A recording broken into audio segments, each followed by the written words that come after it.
the untouchable. Elena Cruz thought she could disappear before anyone discovered her secret, the consequence of one reckless night with Adrian Voss, the ruthless CEO, whose empire walked the line between legitimate business and something far darker. She had her resignation letter ready, her escape plan down to the minute. But Adrian Voss didn't build an empire by letting valuable things slip away. The moment he learned the truth, everything changed. What she thought was freedom became captivity. What she believed was protection felt like control. And what started as a mistake might become the most dangerous relationship of her life. If you're ready for a story of power, secrets, and impossible choices, stay until the end. Hit that like button and comment your city below. I want to see how far this story travels. The resignation letter sat in Elena Cruz's desk drawer like a ticking bomb. She'd rewritten it 17 times over the past 3 days, each version attempting to strike the impossible balance between professional courtesy and absolute necessity. How did you tell one of the most powerful men in the city that you were leaving without explanation? How did you walk away from Adrian Voss without him demanding to know why? The answer was simple: you didn't. Elena's fingers trembled as she pulled the envelope from the drawer one more time, staring at her carefully crafted lies. Pursuing new opportunities. Grateful for the experience. 2 weeks' notice. All of it bullshit. All of it necessary. Because the truth, the real truth, would destroy everything. She pressed her hand against her stomach, still flat beneath the tailored navy dress that had become her uniform.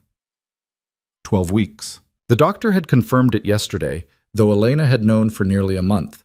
Known and denied and bargained with a universe that clearly wasn't listening.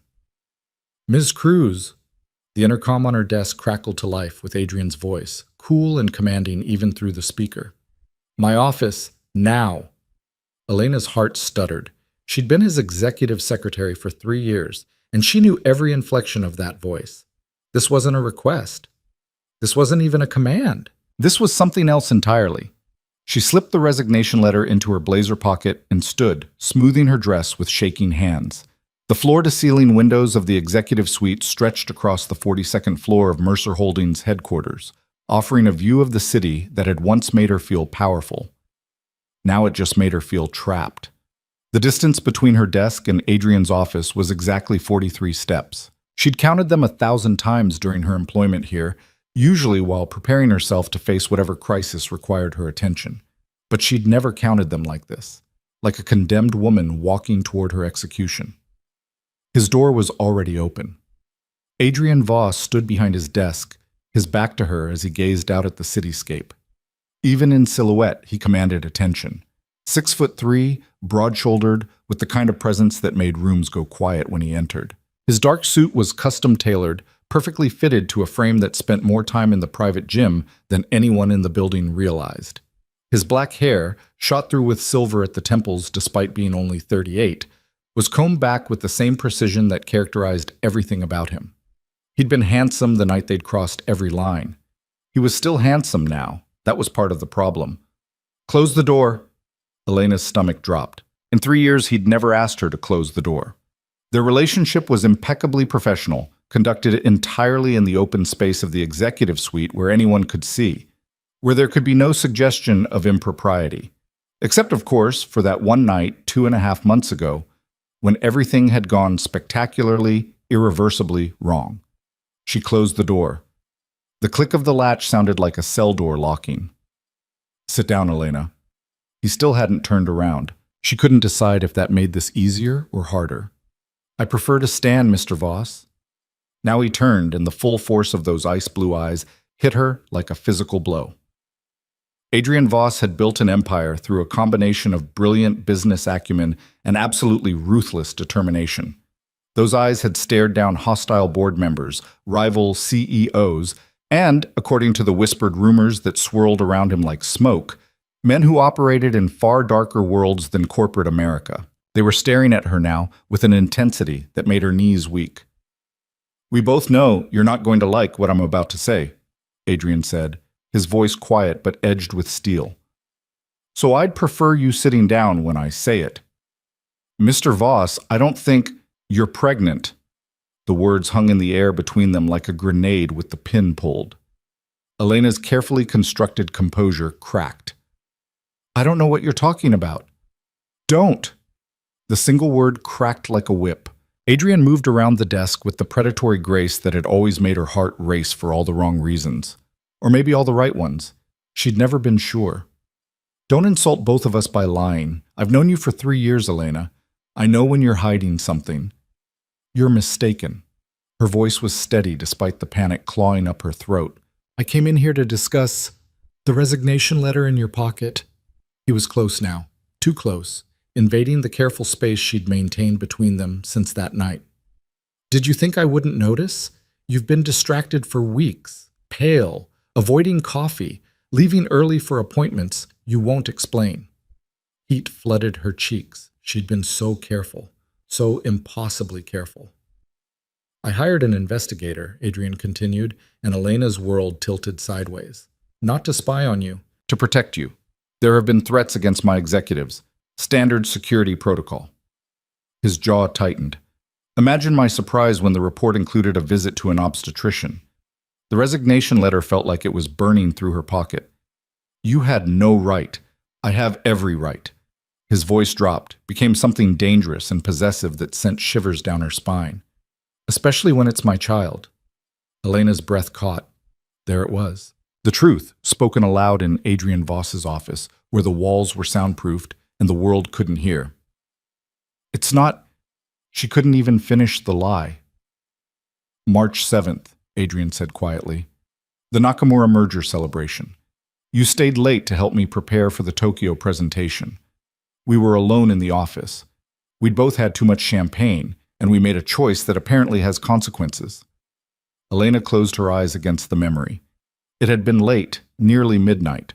The merger had been Adrian's pet project for 18 months, and its success had been a triumph that even his enemies had to acknowledge. The champagne had flowed freely at the celebration, and she'd stayed behind like she always did, making sure everything was perfect for his morning flight.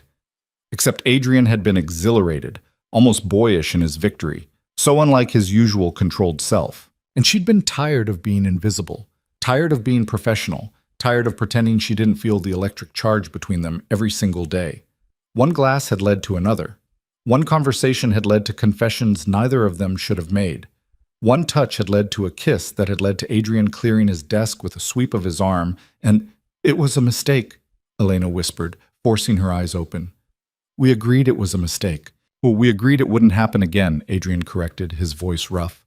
We didn't agree to pretend it never happened, and we certainly didn't agree that you would run away carrying my child without telling me. I wasn't running away. The lie tasted bitter. I was leaving. There's a difference.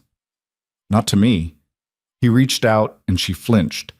Adrian froze, something that might have been hurt flashing across his face before the mask of control slammed back into place. I'm not going to hurt you, Elena. You're not going to let me leave either. No, he agreed simply. I'm not. The resignation letter crumpled in her fist. You can't force me to stay. I'm not forcing anything. Adrian stepped back, putting space between them again, though his eyes never left her face. I'm asking. You're pregnant with my child. That changes everything. It changes nothing. Elena's voice was sharper than she intended. We had one night, one mistake. That doesn't give you ownership over my life. Ownership? Adrian's expression darkened. Is that what you think this is about? What else would it be about? She laughed, a bitter sound that echoed in the elegant office. You're Adrian Voss. You don't let things slip out of your control. And now I'm carrying something that threatens that control, so naturally you want to manage it. Contain it. Make sure it doesn't damage your reputation or your empire. For a long moment, Adrian just stared at her. Then, unexpectedly, he smiled, a cold, dangerous expression that reminded her exactly why people feared him. You think very little of me. I think realistically of you. Elena lifted her chin, refusing to back down despite the fear skittering through her veins. I've worked for you for 3 years, Mr. Voss. I know exactly who you are. Do you? He moved to his desk, pressed a button. Margaret, clear my schedule for the rest of the day. All meetings. No exceptions. Elena's eyes widened. What are you doing? We're going to have a conversation, Adrian said calmly. A real one. Without the titles and the professional distance and the lies we've been telling ourselves for 3 years. I don't want... Sit down. The command in his voice was absolute. Please. The please was what did it. Elena had heard Adrian Voss issue thousands of orders, but she'd rarely heard him say please. She sank into one of the leather chairs facing his desk, her heart hammering. Adrian sat across from her, not behind the desk but in the matching chair, turning it so they faced each other with nothing between them but air and truth. I know what people say about me, he began, his voice quiet but firm. I know the rumors, the whispers, that I have connections to organizations that operate outside the law, that Mercer Holdings is just a front for something darker. Elena said nothing. She'd heard those rumors too. Hell, she'd seen enough irregular meetings, enough late-night phone calls in languages she didn't speak, enough cash transactions that never appeared in official books to know there was truth beneath the smoke. Some of those rumors are true, Adrian continued, and Elena's breath caught at the admission. My father built this company on the backs of deals that would never survive legal scrutiny. When he died and left it to me, I inherited more than a business. I inherited obligations, alliances, debts that can't be paid in money. Why are you telling me this? Because you're carrying my child. Adrian leaned forward, his elbows on his knees, bringing them closer together. Because that child, our child, will be born into a world that's more dangerous than you realize. Because if you walk away now, you'll have a target on your back that you can't possibly protect yourself from. Cold fear slithered down Elena's spine. What are you saying? I'm saying that the moment my enemies find out you're pregnant, they'll use it against me. Against us. His eyes were intense, burning into hers. I'm saying that you staying here under my protection is the only thing keeping you safe. That's insane. Elena stood abruptly, her chair scraping back. You're trying to scare me into... I'm trying to keep you alive. Adrian rose too, his voice sharp. Do you know what happened to the last woman I was publicly connected to? Elena froze. She'd heard whispers, 5 years ago, before she'd joined the company. A woman named Isabella, a relationship that had ended abruptly and violently. She left me, Adrian said, his voice hollow. Decided she couldn't handle my world. 3 weeks later, she was dead. Car accident, according to the police report. Brake failure. His hands clenched into fists. I knew better, but I couldn't prove it. Couldn't bring her back. All I could do was make sure the men responsible paid. The temperature in the room seemed to drop 10 degrees. You're telling me, Elena said slowly, that if I leave, someone will kill me. I'm telling you that if my enemies discover you're vulnerable, they'll exploit it. Adrian's jaw was tight. I'm telling you that you're not just Elena Cruz anymore. You're the mother of Adrian Voss's child, and that makes you a target. Elena sank back into the chair, her legs suddenly unable to support her. This can't be happening. It is happening. Adrian knelt in front of her, his large hands covering hers before she could pull away. I know this isn't what you wanted. I know this isn't the life you chose, but we're here now, and I need you to trust me. She laughed, a broken sound. Trust you? You just admitted you're involved in criminal organizations. You just told me people are going to try to kill me. Why the hell would I trust you? Because I will protect you. The intensity in his voice was almost frightening. Because that child you're carrying is mine, and I protect what's mine. Because despite everything you think you know about me, I have never lied to you, and I'm not lying now. Elena looked down at their joined hands, his so much larger than hers, scarred across the knuckles in ways that told stories she'd never asked about. 3 years she'd worked beside this man.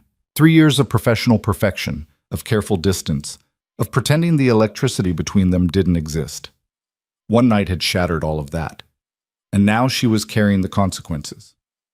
What do you want from me? She whispered. Stay, Adrian said simply. Stay here, where I can protect you.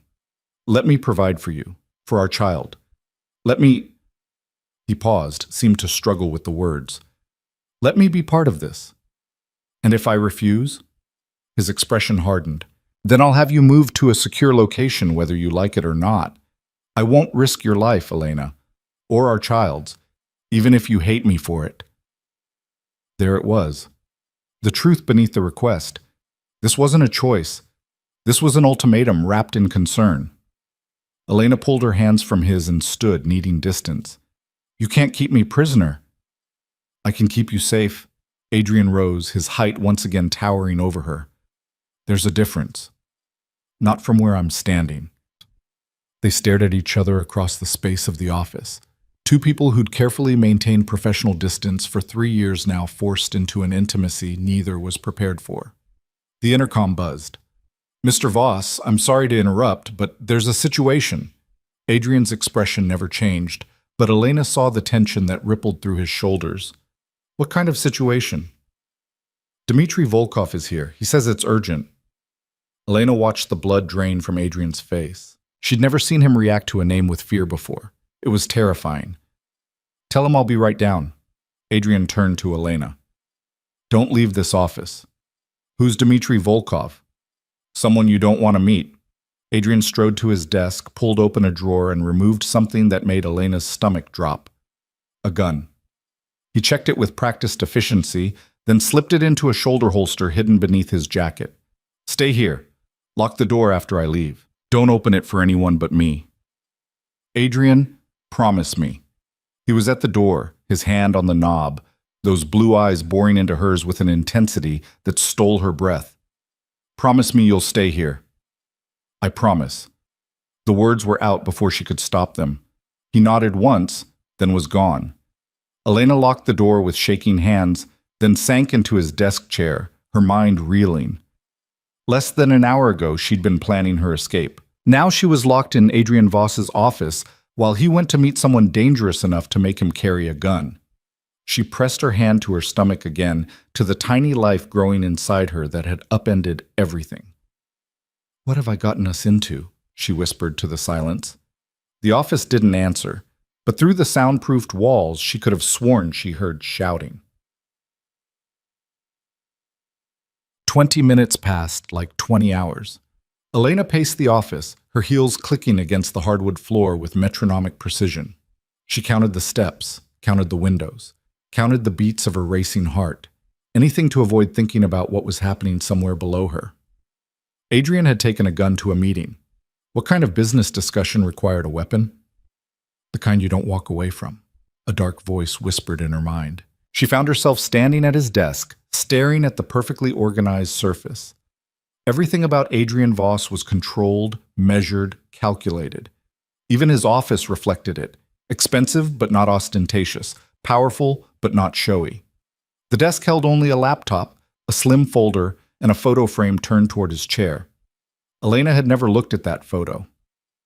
In 3 years, she'd respected his privacy, never ventured into the personal space behind the professional facade. Now, with fear churning in her gut, and her entire future hanging in the balance, she reached for it. The photo showed a younger Adrian, maybe 25, without the silver in his hair or the hard edges around his eyes.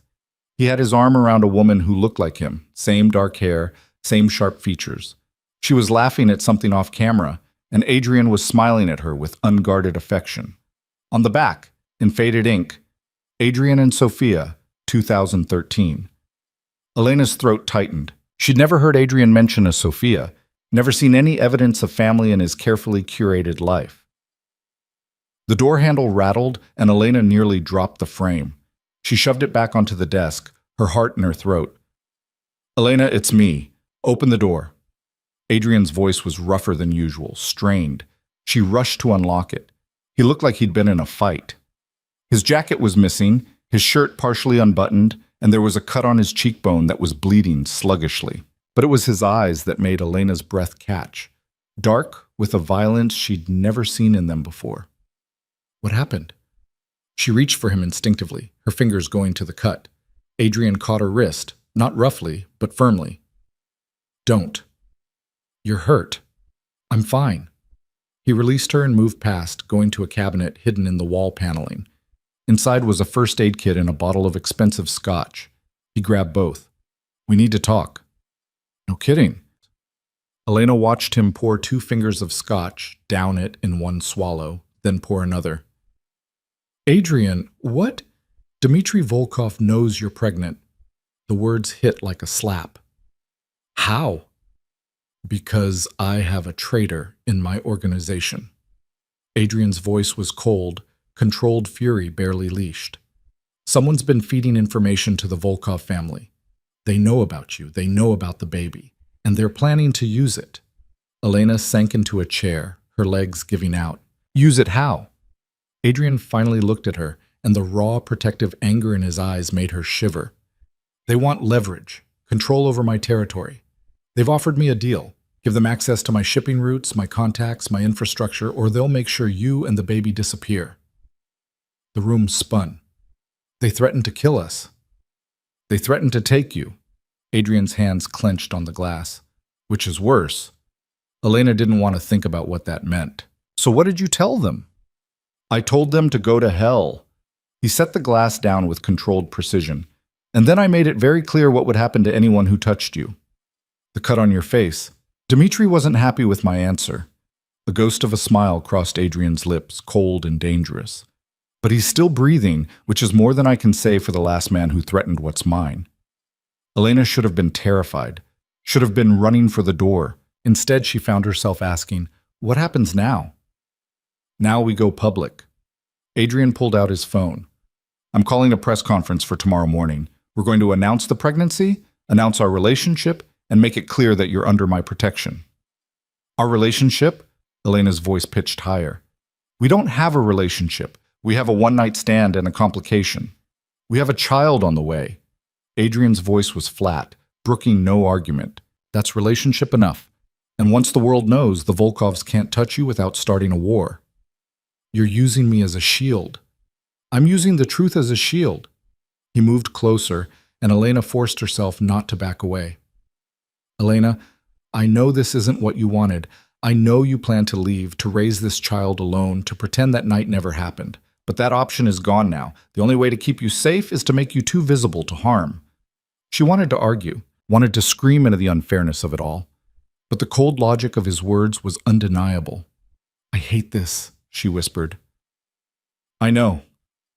For just a moment, Adrian's control slipped, and she saw something raw and almost vulnerable in his eyes.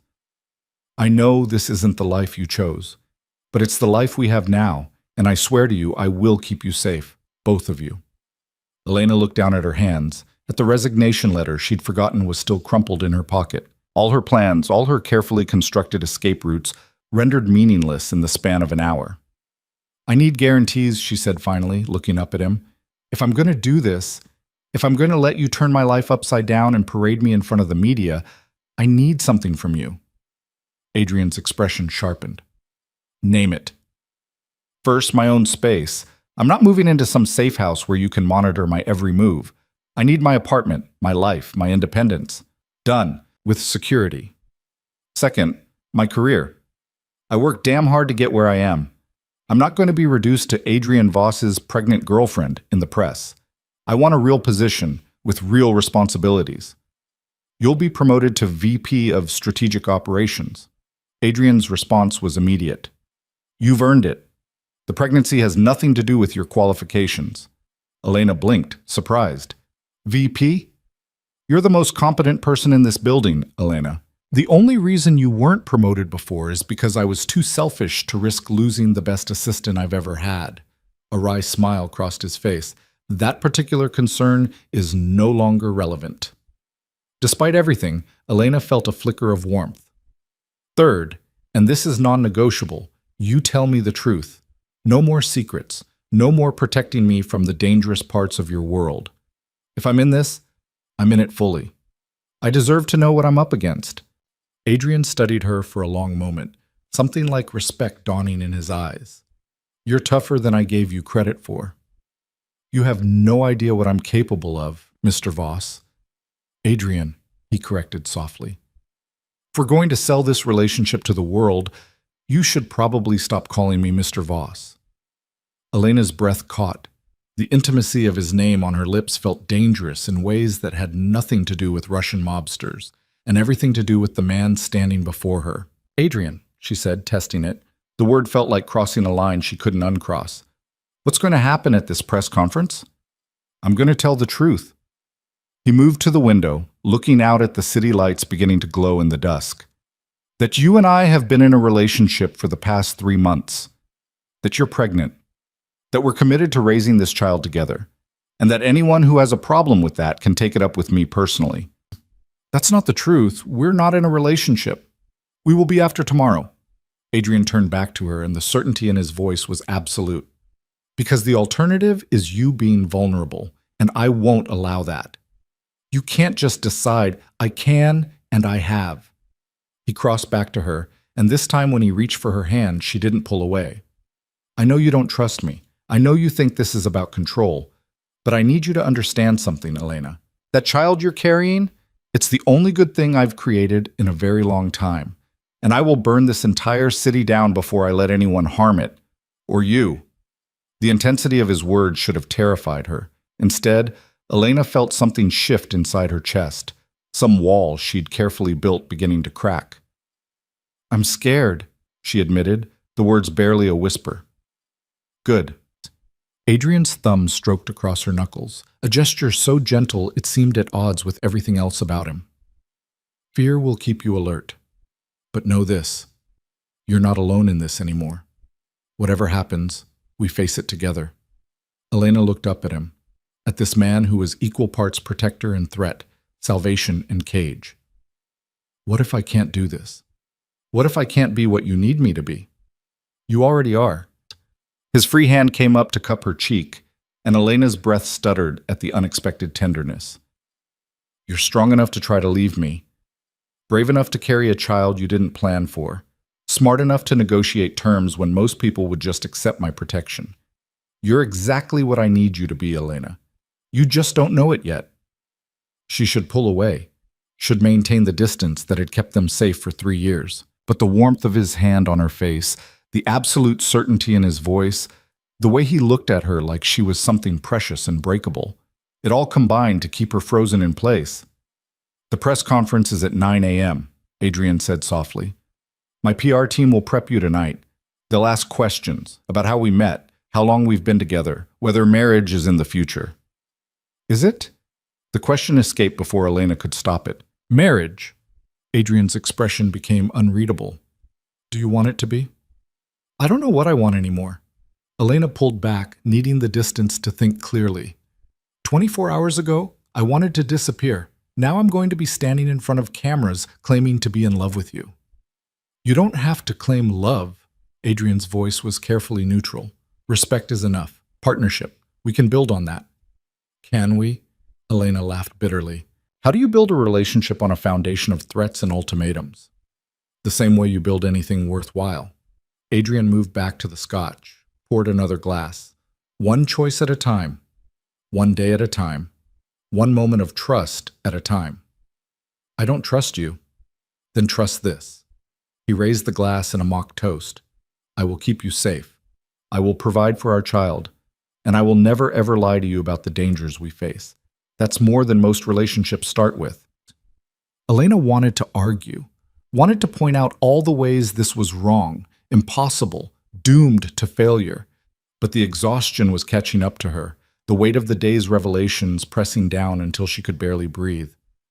I need to go home, she said quietly. I need to think. You'll have security. Adrian was already pulling out his phone. 2 men, rotating shifts. They'll be discreet. Of course they will. Elena moved to the door, then paused. Adrian? The woman in the photo on your desk. Sophia. Who is she? His expression shuddered completely. Someone I failed to protect. Someone whose death I carry every day. He met her eyes. She's why I won't fail you. Elena nodded, not trusting herself to speak. She left the office, left the building, left Adrian Voss standing in the gathering darkness of his empire. But she couldn't leave behind the truth that had just upended her entire world. She was going to have Adrian Voss's child. And tomorrow she was going to tell the world she belonged to him. The only question was whether she'd survive what came after. The security detail arrived at Elena's apartment building at 7 p.m., exactly when Adrian had promised. 2 men in dark suits, one positioned in the lobby, one outside her door. Professional, discreet, terrifying.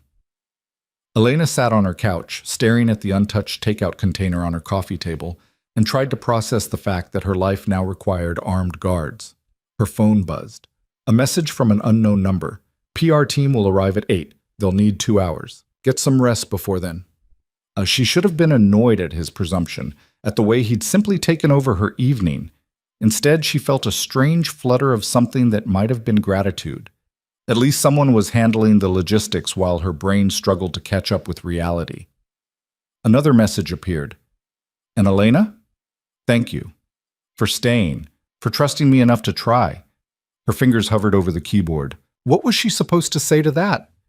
You're welcome for not running away from the father of my child. Thanks for threatening me into compliance. In the end, she typed nothing. Just set the phone down and pressed her hands against her flat stomach, wondering when she'd feel something. Movement, life. Proof that this wasn't all some elaborate nightmare. The knock came at exactly 8 o'clock. Yeah, Elena opened the door to find a woman in her 50s with sharp eyes and an expensive briefcase, flanked by a younger man carrying what looked like a portable wardrobe. Ms. Cruz, I'm Veronica Kane, head of crisis communications for Mercer Holdings. The woman's handshake was firm, professional. This is Marcus, our image consultant. May we come in? Crisis communications. The term made Elena's stomach twist. Of course. She stepped back, letting them enter her modest apartment. It suddenly felt painfully small compared to the spaces Adrian inhabited. Veronica settled onto the couch with the efficiency of someone used to handling disasters. First, let me say congratulations on the baby. Second, let me say that what we're about to do tomorrow will change your life forever. Are you prepared for that? No, Elena said honestly, but I don't think I have a choice. There's always a choice. Veronica's expression softened fractionally. But some choices have consequences we can't afford. Adrian explained the situation with the Volkov family. He mentioned they want to kidnap me and use me for leverage. That's the sanitized version. Veronica pulled out a tablet, tapped it a few times, then turned it toward Elena. This is what happened to the last person who became leverage against Adrian Voss. The photos were brutal. Elena turned away after the first one, her hand covering her mouth. I'm sorry to show you that, Veronica said quietly, but you need to understand what we're protecting you from. The Volkovs don't make idle threats.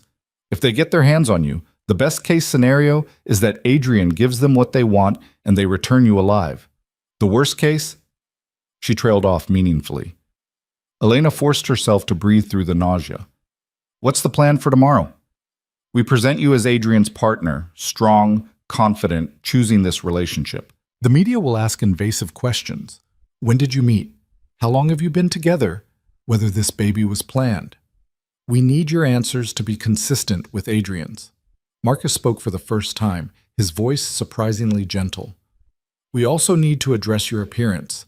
Right now, you look like an executive secretary.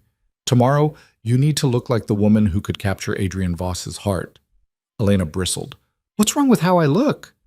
Nothing, professionally. Marcus was already opening his cases, pulling out clothing. But the media expects a certain narrative. Powerful man, beautiful woman, unexpected romance. We're going to give them that narrative while maintaining your dignity and strength. The next 2 hours were a blur of wardrobe changes, makeup trials, and practiced responses to hypothetical questions. Veronica drilled her relentlessly. How did you and Adrian fall in love? We worked together for 3 years. The professional respect grew into something more personal. When did the relationship turn romantic? 3 months ago, after the Nakamura merger. At least that part was true. Was the pregnancy planned? It was unexpected but welcomed.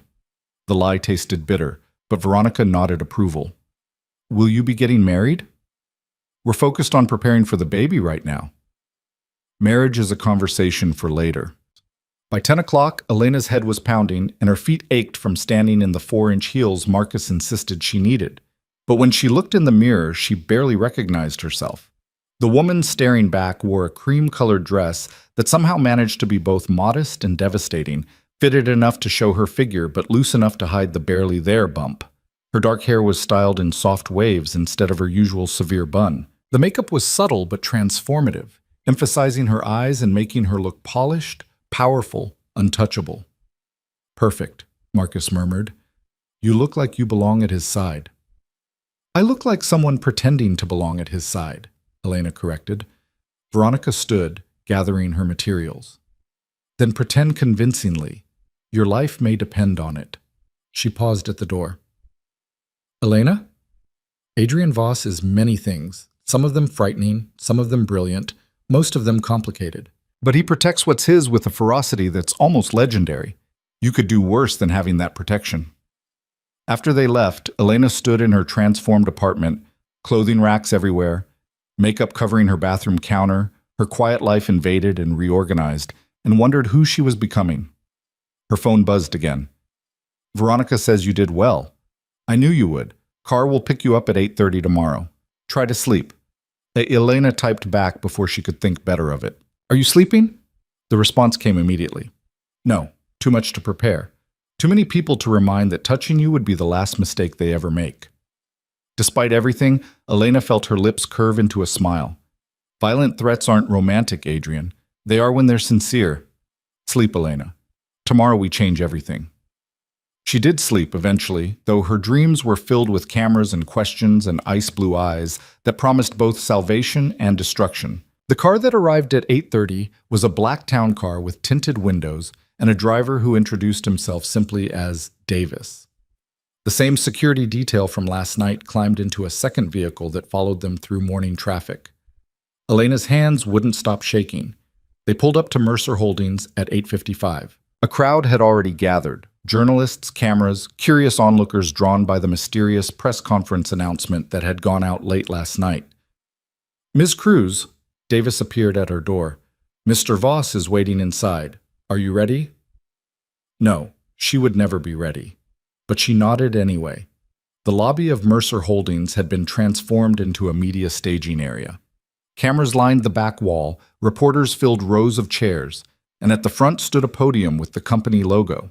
And beside it, looking every inch the powerful CEO, in a charcoal suit that probably cost more than her monthly rent, stood Adrian Voss. His eyes found hers immediately across the crowded room. Something passed between them. Understanding, solidarity, a silent promise that they were in this together whether they liked it or not. He crossed to her in long strides, and before Elena could process what was happening, his hand was at the small of her back, guiding her forward with possessive certainty. You look beautiful, he murmured, low enough that only she could hear. I look terrified. Then we match. His hand tightened fractionally. Ready? Do I have a choice? Always. His eyes met hers with surprising intensity. You can still walk away. I'll find another way to keep you safe. For a moment, Elena almost believed him, almost thought she could turn around, leave this circus, return to her quiet life. Then she thought of the photos Veronica had shown her, the reality of the Volkov threat, the child growing inside her who deserved better than a mother running scared. Let's do this, she said. Adrian's smile was small but genuine. That's my girl. The possessive phrasing should have annoyed her. Instead, it sent warmth flooding through her chest. They approached the podium together. Cameras flashed like lightning. The murmur of the crowd grew louder. Adrian stepped up to the microphone with the confidence of a man who'd faced down hostile takeovers and emerged victorious. Elena stood beside him, her heart hammering so hard she was certain everyone could hear it. Thank you all for coming on short notice, Adrian began, his voice carrying easily across the room. I've called this press conference to address rumors that have been circulating and to share some personal news. The room went silent. Elena could feel the weight of dozens of eyes on her. For the past 3 years, Elena Cruz has been my executive secretary and one of the most valuable members of my team. Over the past 3 months, our relationship has evolved into something more personal. Adrian turned to her, and the warmth in his eyes was so convincing Elena almost believed it herself. Elena is pregnant with my child, and I couldn't be happier about it. The explosion of camera flashes was blinding. Questions erupted from every direction. Mr. Voss, when is the baby due? Ms. Cruz, how do you respond to suggestions this is a career move? Are you planning to get married? Will Ms. Cruz remain in her position at the company? Adrian raised a hand and the room quieted. I'll take questions one at a time, but first let me be absolutely clear about something. His voice dropped, became edged with steel. Elena Cruz is under my protection. Anyone who attempts to harass her, follow her, or treat her with anything less than complete respect will answer to me personally. And trust me when I say you don't want that. The threat was delivered with such calm certainty that several reporters actually stepped back. Now, Adrian continued, his tone lightening fractionally, Elena has agreed to answer a few questions. Please keep them respectful. A woman in the front row raised her hand. Ms. Cruz, this seems like a very sudden announcement.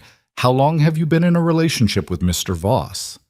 Elena stepped to the microphone, channeling every ounce of the strength Veronica had drilled into her. Adrian and I have worked closely together for 3 years. The relationship became romantic approximately 3 months ago. When we discovered I was pregnant, we made the decision to go public rather than hide something we're both committed to. Was the pregnancy planned? Another reporter, male, with skeptical eyes. It was unexpected, Elena said evenly, but welcomed. Mr. Voss, you've been famously private about your personal life. Why go public now? Adrian's hand found Elena's, his fingers threading through hers with easy intimacy. Because the woman I care about and my unborn child deserve better than being treated like a secret. Because I'm proud of this relationship and this family we're building. And because I want the world to know that they're mine. The possessiveness in his voice sent shivers down Elena's spine. He was playing his role perfectly. The powerful man claiming his woman with absolute conviction. She just wished she could tell where the performance ended and reality began. Ms. Cruz, will you continue working at Mercer Holdings? This was the question Veronica had prepared her for extensively. I've been promoted to Vice President of Strategic Operations, Elena said, lifting her chin. My pregnancy has no bearing on my professional capabilities. I earned this position through 3 years of dedicated work, and I intend to continue contributing to this company's success. Some might suggest the promotion is related to your personal relationship with Mr. Voss. Some people will always find reasons to diminish a woman's achievements. Elena's voice sharpened. I've been managing complex international negotiations, overseeing million-dollar projects, and serving as the operational backbone of this company for years. The only thing that's changed is that Adrian finally recognized what I've been contributing all along. Adrian's hand tightened on hers, and when she glanced at him, she saw something like pride in his eyes. The questions continued for another 20 minutes. Most were variations on the same themes: timeline, plans for the future, how they'd keep their relationship professional at work. Elena answered with the smooth confidence Veronica had trained into her, while Adrian stood beside her like an immovable force. Finally, Veronica stepped forward. That's all the time we have today. Thank you for coming. As they turned to leave, a voice rang out from the back. Mr. Voss, is it true you have connections to the Volkov crime family? Elena felt Adrian go rigid beside her. I have business connections throughout this city, he said carefully. Some of them are complicated, but my personal life is exactly that, personal, and off limits. What about reports that Elena Cruz is being used as leverage in a territorial dispute? Adrian's expression went cold in a way that made Elena's blood freeze. The only people who would use a pregnant woman as leverage are cowards who know they can't compete with me legitimately. And those cowards should understand something very clearly. Touching Elena would be the last mistake they ever make. Now, if you'll excuse us, my partner needs rest. He guided Elena away from the podium with a hand that trembled slightly with controlled rage. They made it to the elevator before she finally spoke. That last question was planted by the Volkovs to test me. Adrian stabbed the button for his office floor. They wanted to see how I'd respond to public pressure. And you just threatened them on live television. I made a promise on live television. The elevator doors closed, sealing them in privacy. There's a difference. Elena leaned against the wall, the adrenaline draining away and leaving her shaky. This is insane, all of it. The press conference, the threats, this whole situation. I know. Adrian moved closer, and despite the spacious elevator, she felt surrounded by him. But you did beautifully, strong, confident, everything I knew you could be. I was terrified. So was I. The admission surprised her. But we survived, together. The elevator dinged, doors opening to the executive floor. But before Elena could step out, Adrian caught her arm. I need you to know something, he said quietly. That promotion to VP, it wasn't because of the baby or our relationship. I've been planning it for months. You've earned it a dozen times over. I just didn't want to lose you as my assistant because I'm a selfish bastard who values competence.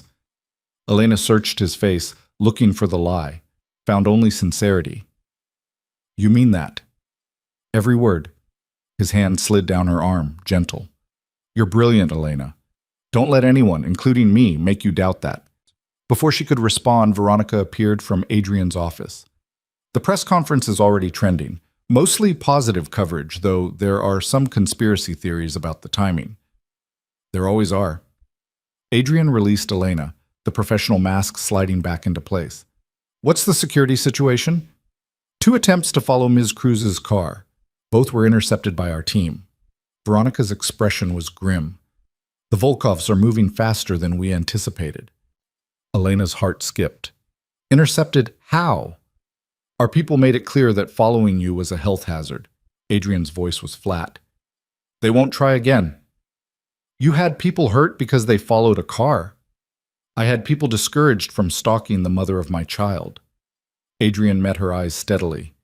And I'll do worse if necessary. You need to understand that, Elena. I will do whatever it takes to keep you safe. Whatever it takes. The absolute certainty in his voice should have frightened her.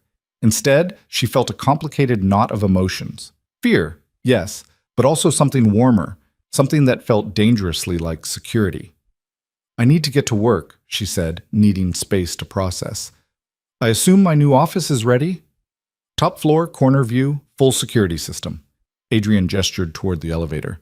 Davis will show you up. And Elena, you have a meeting with the strategic operations team at 11. I'd suggest reviewing the files I sent to your email this morning. You sent me files this morning? When? Around 4 a.m., couldn't sleep. A wry smile crossed his face. Figured I might as well make sure you were properly briefed for your first day as VP. Elena found herself smiling despite everything. You're ridiculous. I'm thorough. He stepped back, creating professional distance. Go. Conquer your new position. Show everyone what I've always known, that you're the best damn executive in this building. She left before she could do something stupid, like thank him for the compliment. Or worse, admit that part of her liked this. The partnership, the respect, the way he looked at her like she was capable of anything. Her new office was everything he'd promised. Floor-to-ceiling windows with a view that rivaled Adrian's. A desk that looked like it cost more than her car. Dual monitors already set up with her login credentials. And on the desk, a single white orchid in an expensive pot. The card read simply, for new beginnings. Elena sank into the leather chair and pulled up her email. Sure enough, Adrian had sent her detailed briefings on every current strategic initiative at Mercer Holdings. The timestamp read 4:17 a.m. He'd been awake, working, preparing her for success when he could have been sleeping, when he should have been resting after threatening Russian mobsters and planning press conferences and upending both their lives. Her phone buzzed with a text. How's the office? She typed back. Obscene. I feel like I should have an MBA just to sit at this desk. You're smarter than half the MBAs in this building. The other half are terrified of you. Enjoy it. Despite herself, Elena laughed. She was still smiling when her office door opened and a young woman entered carrying a stack of files. Miss Cruz? I'm Jennifer Park, your new assistant. Mr. Voss asked me to get you oriented before the 11 o'clock meeting. Elena straightened, pushing thoughts of orchids and late-night emails aside. Thank you, Jennifer. Let's get started. The next 3 hours were a whirlwind of information. Jennifer was efficient and thorough, walking Elena through active projects, key stakeholders, and the political landscape of the Strategic Operations Division. By the time 11 o'clock arrived, Elena's head was spinning, but she felt as prepared as possible. The conference room was packed with senior executives, all of whom turned to stare when she entered. She recognized most of them, had scheduled their meetings, prepared their presentations, managed their crises from behind Adrian's desk for 3 years. Now she was sitting across from them as an equal.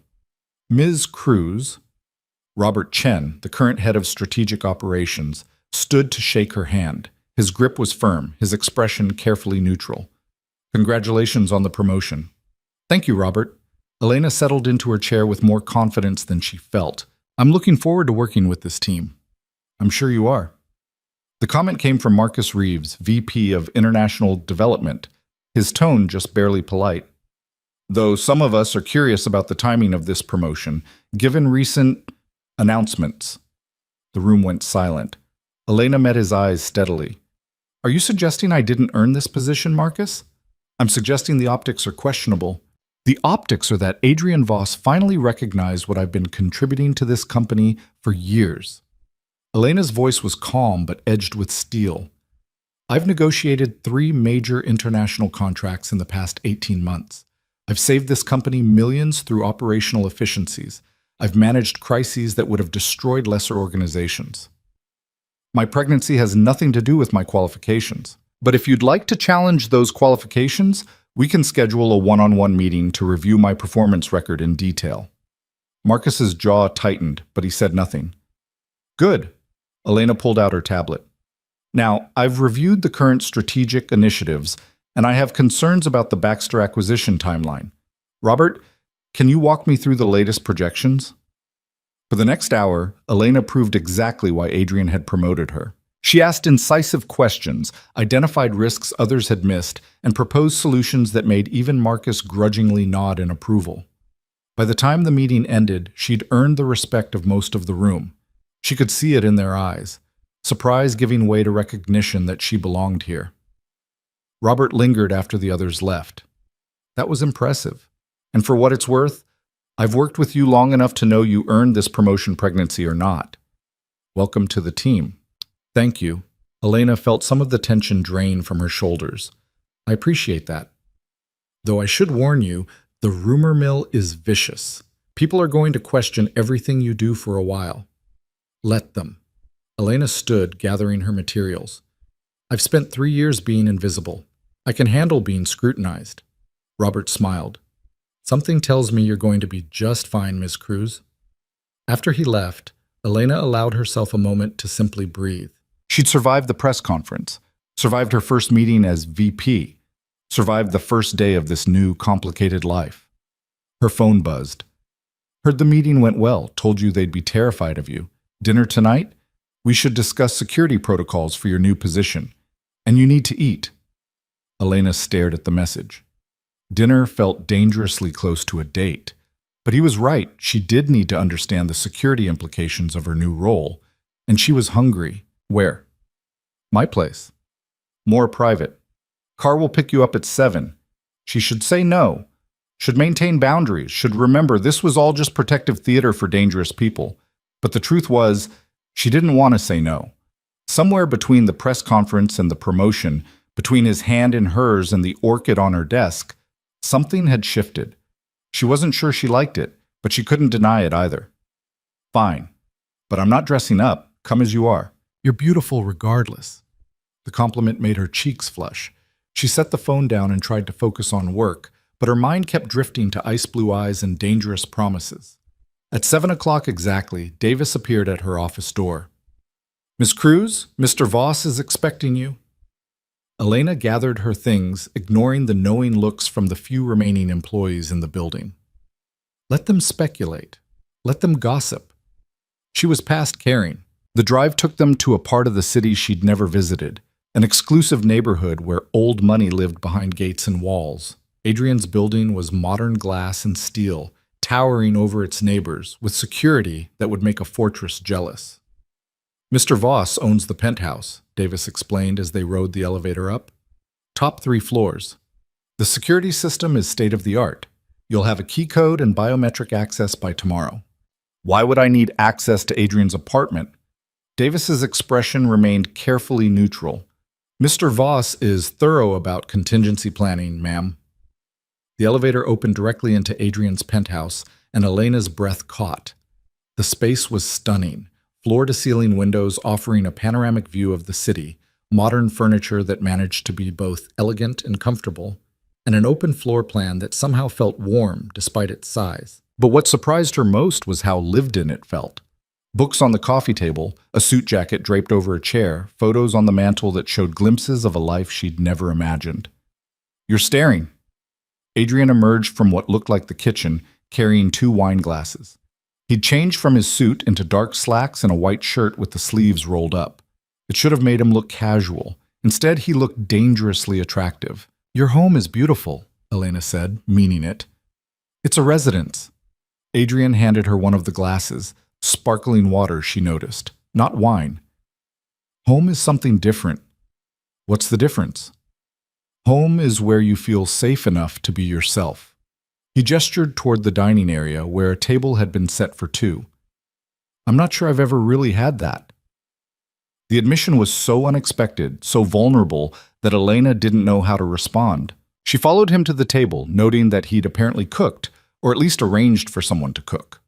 The meal was simple but elegant: grilled salmon, roasted vegetables, fresh bread. "You didn't have to go to all this trouble," she said as he held out her chair. "I wanted to." Adrian sat across from her. "And we do need to discuss security. But first, we need to talk about something else." Elena's stomach tightened. "What?"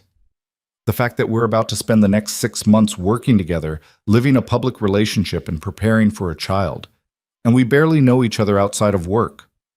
"We know each other." Elena picked up her fork, needing something to do with her hands. "We've worked together for 3 years." "We've worked together for 3 years with careful professional distance." Adrian's eyes were intent on hers.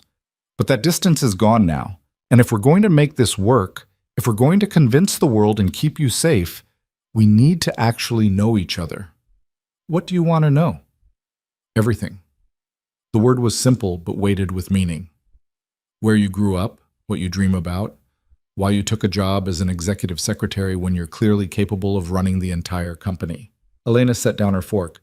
"That's a lot to ask over dinner." "Then we'll have a lot of dinners." Adrian's smile was small but genuine. "We have time, Elena. 6 months until the baby. A lifetime after that. I'd like to spend it with someone I actually know, not just someone I'm protecting." The sincerity in his voice undid something in her chest. Elena took a breath, then another, then made a decision that felt like jumping off a cliff. "Okay," she said quietly, "but it goes both ways. I want to know about you too. The real you, not the CEO or the man with mob connections. I want to know about Sophia and your father, and why you look so sad sometimes when you think no one's watching." Adrian's expression flickered with surprise, then something deeper. "Deal. But fair warning, some of my answers are going to be dark. I'm carrying your child and being threatened by Russian mobsters. I think I can handle dark." His laugh was unexpected and genuine. "You really are something, Elena Cruz." They ate and they talked. Adrian told her about growing up in a family where love was transactional and business was everything. Elena shared stories of her childhood in a small town she'd left the moment she could. He described his sister Sophia, brilliant, kind, killed in a car accident that he still blamed himself for not preventing. She admitted she'd taken the secretary position because she'd needed any job, any income, and had planned to move up but got comfortable being invisible. The conversation flowed easier than she'd expected. Without the armor of professionalism, Adrian was different, still intense, still commanding, but also surprisingly thoughtful.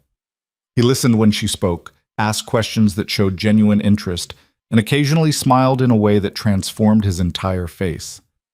By the time dinner ended, Elena had learned more about Adrian Voss in 2 hours than she'd learned in 3 years of working beside him. "Thank you for tonight," she said as he walked her toward the elevator. "I needed this, to feel like a person instead of a problem to be solved." "You're not a problem, Elena." Adrian stopped in front of the elevator, his hand reaching up to tuck a strand of hair behind her ear. The gesture was achingly gentle. "You're something I didn't know I needed." Her breath caught. "Adrian, I know this isn't what you wanted. I know I pushed you into this, threatened you, left you no choice." His thumb brushed across her cheek. "But I need you to know that if I could go back, if I could do this differently, I would. I'd court you properly, give you time, let you choose me freely instead of out of fear." "You can't go back," Elena whispered. "No, but I can try to make the present better." His hand dropped, and she immediately missed the warmth. "Security briefing tomorrow. Your apartment or mine?" "Mine." She needed the familiar ground, the space that was still hers. 7 p.m. "Oh, I'll bring dinner again." The elevator arrived with a soft chime. Elena stepped inside, then turned to face him. "Adrian?" Tonight. This was nice. The talking, getting to know you. We'll do it again, he promised. As many times as it takes for you to trust me. I'm starting to, she admitted. That's what scares me. The doors closed on his small, devastating smile, and Elena leaned against the elevator wall, her heart racing. She was starting to trust Adrian Voss, starting to see him as more than just the father of her child or the man threatening to protect her. She was starting to like him. And that, she realized with dawning horror, was the most dangerous thing of all. 3 weeks passed in a blur of new routines and carefully maintained boundaries that were becoming harder to defend with each passing day. Elena settled into her role as VP with a competence that silenced even her harshest critics. She restructured the Strategic Operations Division, negotiated a partnership with a European firm that had everyone talking, and managed to do it all while morning sickness hit her like a freight train every day around 10 a.m. Adrian noticed everything. He started keeping crackers in his office, scheduled her meetings for afternoons, never commented when she had to excuse herself suddenly, just shifted conversation seamlessly until she returned. The dinners continued, sometimes at his place, sometimes at hers, always with the pretense of discussing security or company business, but increasingly they just talked. About books they'd read, places they'd traveled, dreams they'd given up on, and ones they still harbored in secret. Elena learned that Adrian spoke 4 languages fluently, had studied philosophy in college before his father forced him into business, and had a devastating weakness for old jazz music. Adrian discovered that Elena had wanted to be a lawyer once, that she sent money to her younger brother every month to help him through medical school, and that she was terrified of becoming her mother, exhausted, bitter, trapped by choices she couldn't undo. "You're nothing like that," Adrian said one night as they sat on his balcony overlooking the city lights. "You're fierce, strong. You make hard choices and own them." "I didn't choose this."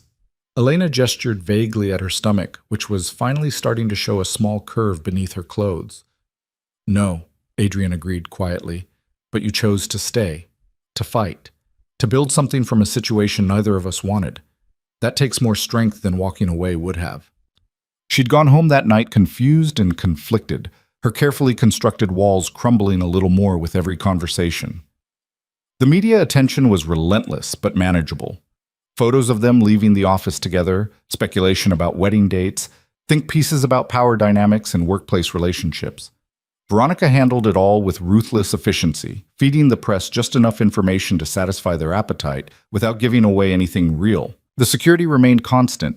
Elena's apartment building now had cameras on every floor. Her car was always followed by at least one security vehicle. Even her morning coffee run required coordination. She hated it, but she couldn't deny it was necessary. The threats came regularly. Emails to the company, anonymous messages on social media. Once, a bouquet of black roses left at the reception desk with a card that read simply, "Enjoy her while you can." Adrian had gone deadly quiet when he saw those roses. Then he'd made 3 phone calls in rapid succession, his voice dropping into a register Elena had never heard before. Cold, controlled, absolutely lethal. The threats stopped for a week after that. Elena didn't ask what he'd done. She was learning that some parts of Adrian's world were better left unexamined. But tonight, everything was about to change. Elena was working late in her office, reviewing contracts for the morning meeting, when her phone buzzed with a message from an unknown number. "Your pretty press conference didn't change anything. Adrian Voss will learn that some debts can't be erased with threats. Check your email." Her hand shook as she opened her laptop. The email was waiting, no sender name, just a subject line that made her blood run cold. The truth about Elena Cruz. Inside was a dossier, photos of her apartment building, her brother's medical school, her parents' home in the small town she'd left behind. Details about her life that should have been private, innocuous, but felt like violations when compiled by strangers. And at the bottom, a single line.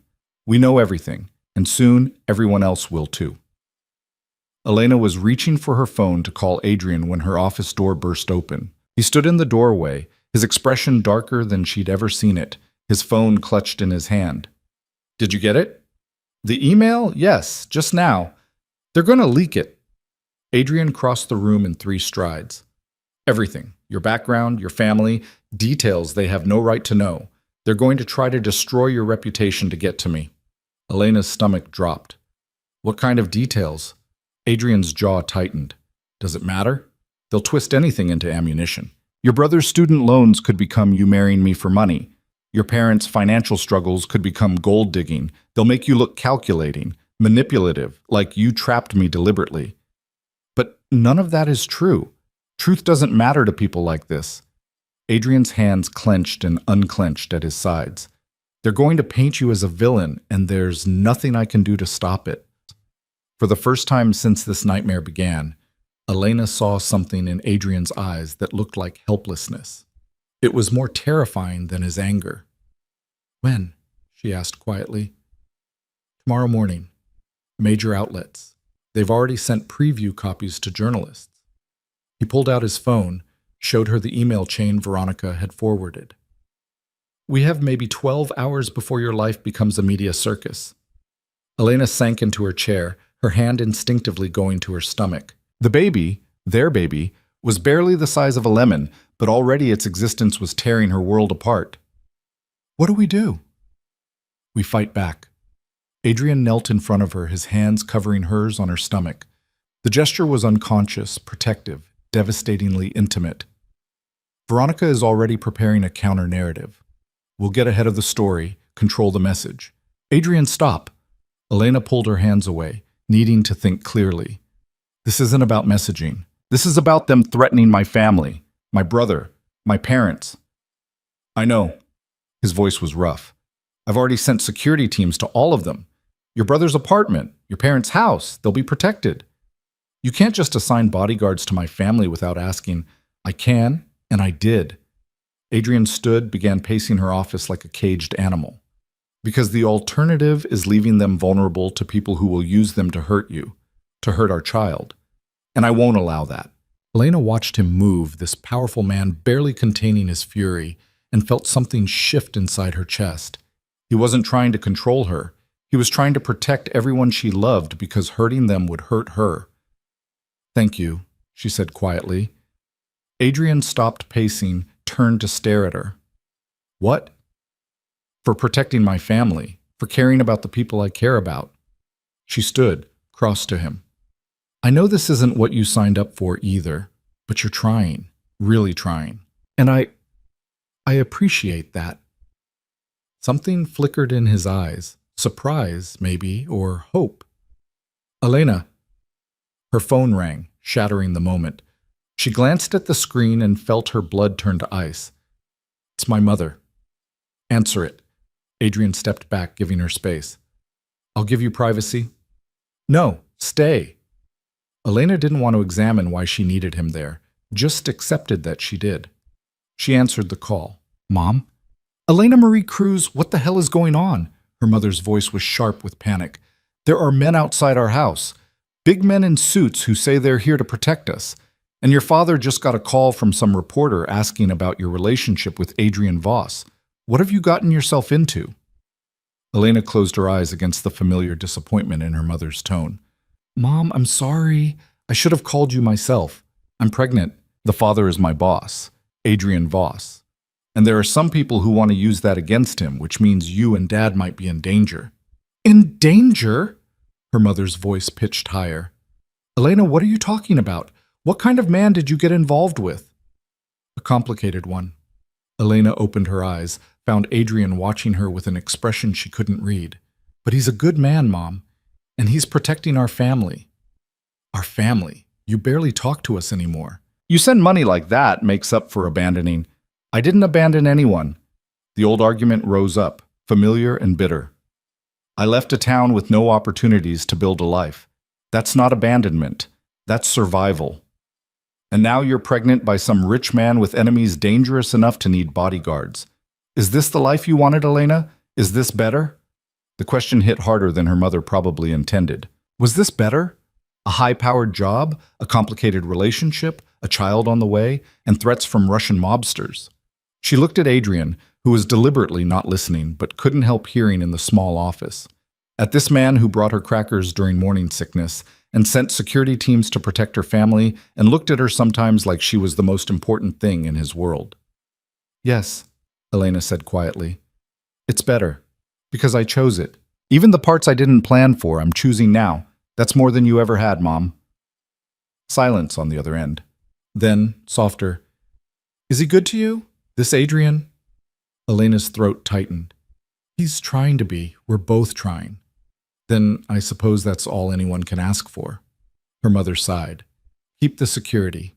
Your father is already arguing with them, but keep them anyway. And Elena, call your brother. He's worried sick." "I will. I love you, Mom." "Love you too, baby. Even when you're making my hair gray with worry." The call ended and Elena set the phone down with shaking hands. "That went better than expected." "Your mother sounds formidable." Adrian's voice was carefully neutral. "She is. Had to be, raising 3 kids on a waitress's salary after my dad got injured and couldn't work construction anymore." Elena turned to face him fully. "She taught me that you do what you have to do, whatever it takes to protect the people you love." "Sounds like someone else I know." Adrian's expression softened. "Are you okay?" "No." The honesty surprised her. "I'm terrified. Of the media leak. Of the Volkovs. Of this whole situation. But I'm also—" She trailed off, searching for words. "Also what?" "Starting to believe we might survive this." Elena crossed to him, stood close enough to feel the heat radiating from his body. "Together. As a team. Not just as people forced into proximity." Adrian's hand came up to cup her face, his thumb brushing across her cheekbone in a gesture that had become familiar over their dinners. "Elena, I need to tell you something." "What?" "That night, the merger celebration, when everything changed between us." His eyes were intense on hers. "It wasn't just the champagne. It wasn't just physical. I'd been fighting feelings for you for months, maybe longer. And that night, for just a few hours, I let myself stop fighting." Elena's breath caught. "Adrian, I know this isn't the time. I know we have bigger problems right now.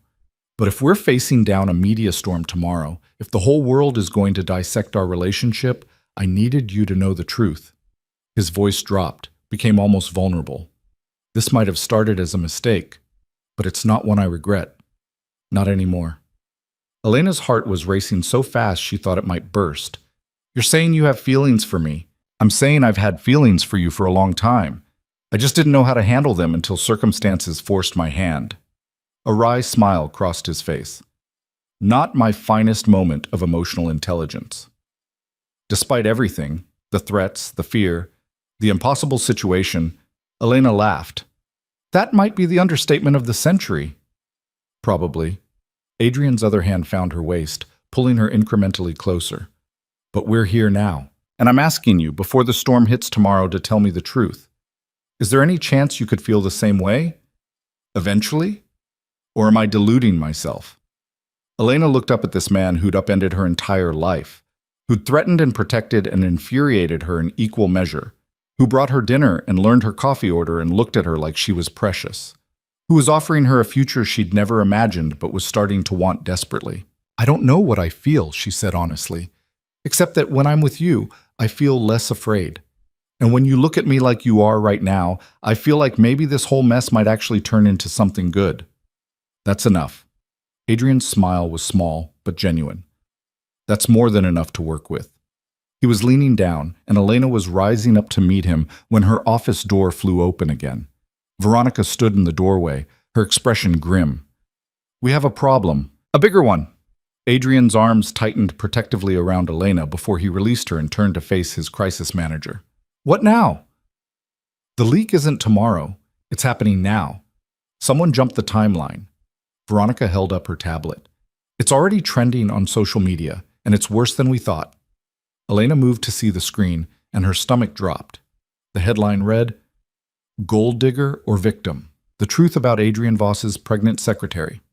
Below it were photos, her apartment building, her family home, her brother at medical school, and worse, screenshots of text messages she didn't recognize, conversations she'd never had, all carefully fabricated to make her look calculating and mercenary.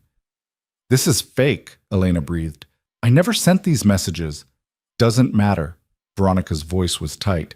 "People are already sharing it. The narrative is that you targeted Adrian deliberately, got pregnant to trap him, and are now using his power to threaten anyone who exposes the truth. Adrian had gone absolutely still beside her, a stillness that Elena was learning meant he was at his most dangerous. Who leaked it? We're tracking the source now, but it's sophisticated. Multiple VPNs, offshore servers. This is an amateur hour. Veronica looked between them. We need to respond immediately. Counter-narrative, character witnesses, something to stop this from spiraling. No. Adrian's voice was cold steel. We're done playing defense. What are you suggesting? I'm suggesting we stop letting the Volkovs control this narrative. Adrian pulled out his phone, dialed a number. It's time to end this. Permanently. Elena grabbed his arm. Adrian, what are you doing? Calling Dmitry Volkov, setting up a meeting. His eyes were ice. If he wants a war, I'll give him one. But it ends tonight. You can't just... This is insane. Elena. He covered her hand with his, the gesture gentle despite the violence in his voice. Trust me. Please. One more time. Trust me to end this. She looked into those blue eyes that had terrified her once and now just made her heart ache, and made a choice that felt like free-falling. Okay, but I'm coming with you. Absolutely not. I'm coming with you, Elena repeated, her voice firm. This is my life they're destroying. My reputation. My family. I have a right to face the people doing this. Elena, these men are dangerous. So are you. She lifted her chin, channeling every ounce of strength she possessed. And I'm carrying your child, which apparently makes me valuable enough to kidnap. So I'm already in danger. The only question is whether I face it hiding in an office or standing beside you. Adrian stared at her for a long moment, something like awe flickering across his face. You're incredible. Do you know that? I'm terrified. There's a difference. No. His hand cupped her face again. Courage is being terrified and doing it anyway. And you, Elena Cruz, are the bravest person I've ever met. Before she could respond, he was speaking into the phone, his voice dropping into that cold, controlled register that sent shivers down her spine. Dmitry, it's Adrian. You want to meet? Let's meet. Neutral ground, 1 hour. And Dmitry, if you've harmed anyone in her family, there won't be enough of you left to bury. He ended the call and turned to Veronica. Get our best security team ready, full tactical gear, and call Marcus Chen. I want our lawyer present. Adrian, this is a terrible idea. It's the only idea that ends this without more casualties. He was already moving, pulling Elena with him toward the elevator. Come on, we have an hour to prepare. The car ride to the meeting location was tense and silent. Adrian had changed into darker clothes, strapped a gun to his side with the casual efficiency of someone who'd done it 1,000 times. Elena sat beside him in the back of the armored town car, her hand resting on her stomach, trying to calm the racing of her heart. Where are we meeting? She asked finally. One of my warehouses near the docks. Neutral territory, plenty of space for both security teams, and cameras everywhere. Adrian's hand found hers, squeezed. I won't let anything happen to you. What about you? I've been doing this since I was 23, when my father died and I inherited his empire and all its complications. His voice was matter of fact. I know how to handle men like Dmitry Volkov. The warehouse was exactly as he'd described, massive, industrial, with Adrian's security team already positioned at every entrance. Elena counted at least a dozen men, all armed, all watching the perimeter with professional alertness. Inside, the space was cavernous and cold. Adrian led her to a cleared area in the center where 2 chairs sat facing each other with about 10 feet of space between them. You'll sit here. He gestured to one of the chairs. I'll be across from Dmitry. Security will be watching from the catwalks. At the first sign of trouble, you run.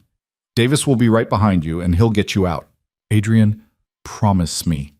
His hands gripped her shoulders, his eyes burning into hers. Whatever happens, you run. You protect our child. Promise me, Elena. She wanted to argue, wanted to insist she wouldn't leave him, but the absolute desperation in his voice stopped her. I promise. He kissed her forehead, a gesture so tender it made her throat tight. Thank you. For trusting me, for being here, for being you. Before she could respond, the warehouse doors opened. Dmitry Volkov walked in, flanked by 4 men who looked like they could break bones with their bare hands. He was younger than Elena expected, maybe 40, with sharp features and eyes that held no warmth whatsoever. Adrian Voss. Dmitry's accent was thick, his smile mocking. You brought your little secretary. How touching. She's not my secretary anymore. Adrian's voice was flat, dangerous. She's the mother of my child, and you've made a grave mistake threatening her. Mistake? Dmitry laughed, the sound echoing in the empty space. The mistake was yours, Adrian. Thinking you could refuse my very reasonable business proposal. Thinking you could protect everyone you care about. Thinking you're untouchable. I am untouchable. Adrian sat in the chair facing Dmitry with the casual confidence of a king on a throne. And so is she, which is why we're here, to make sure you understand that. Dmitry settled into his own chair, still smiling that cold smile. You want to negotiate? Fine. Give me access to your shipping routes, your contacts in Europe, your distribution network, and I'll make all of this, he waved vaguely at Elena, go away. No. Adrian's voice was absolute. You'll retract every lie you've published about her. You'll destroy whatever dirt you think you have on her family. And you'll leave this city and never threaten what's mine again. Dmitry's smile faded. You're not in a position to make demands. I'm in the only position that matters. Adrian leaned forward, his voice dropping to something almost conversational. You see, Dmitry, while you were busy fabricating text messages and threatening pregnant women, I was busy too. I bought your debt. All of it. The money you owe to the Bratva. The loans you took out to expand your territory. The gambling debts your idiot nephew racked up in Atlantic City. All of it. It's mine now. The color drained from Dmitry's face. You're lying. Am I? Adrian pulled out his phone, tapped the screen, and suddenly the warehouse's projection system lit up with documents. Loan agreements, debt transfers, all bearing Dmitry Volkov's signature. I own you now, and I'm calling in everything unless you do exactly what I say. Elena watched Dmitry's expression cycle through disbelief, rage, and finally, fear. This was Adrian's world, the one he'd warned her about, where power was currency and debts were weapons. You can't.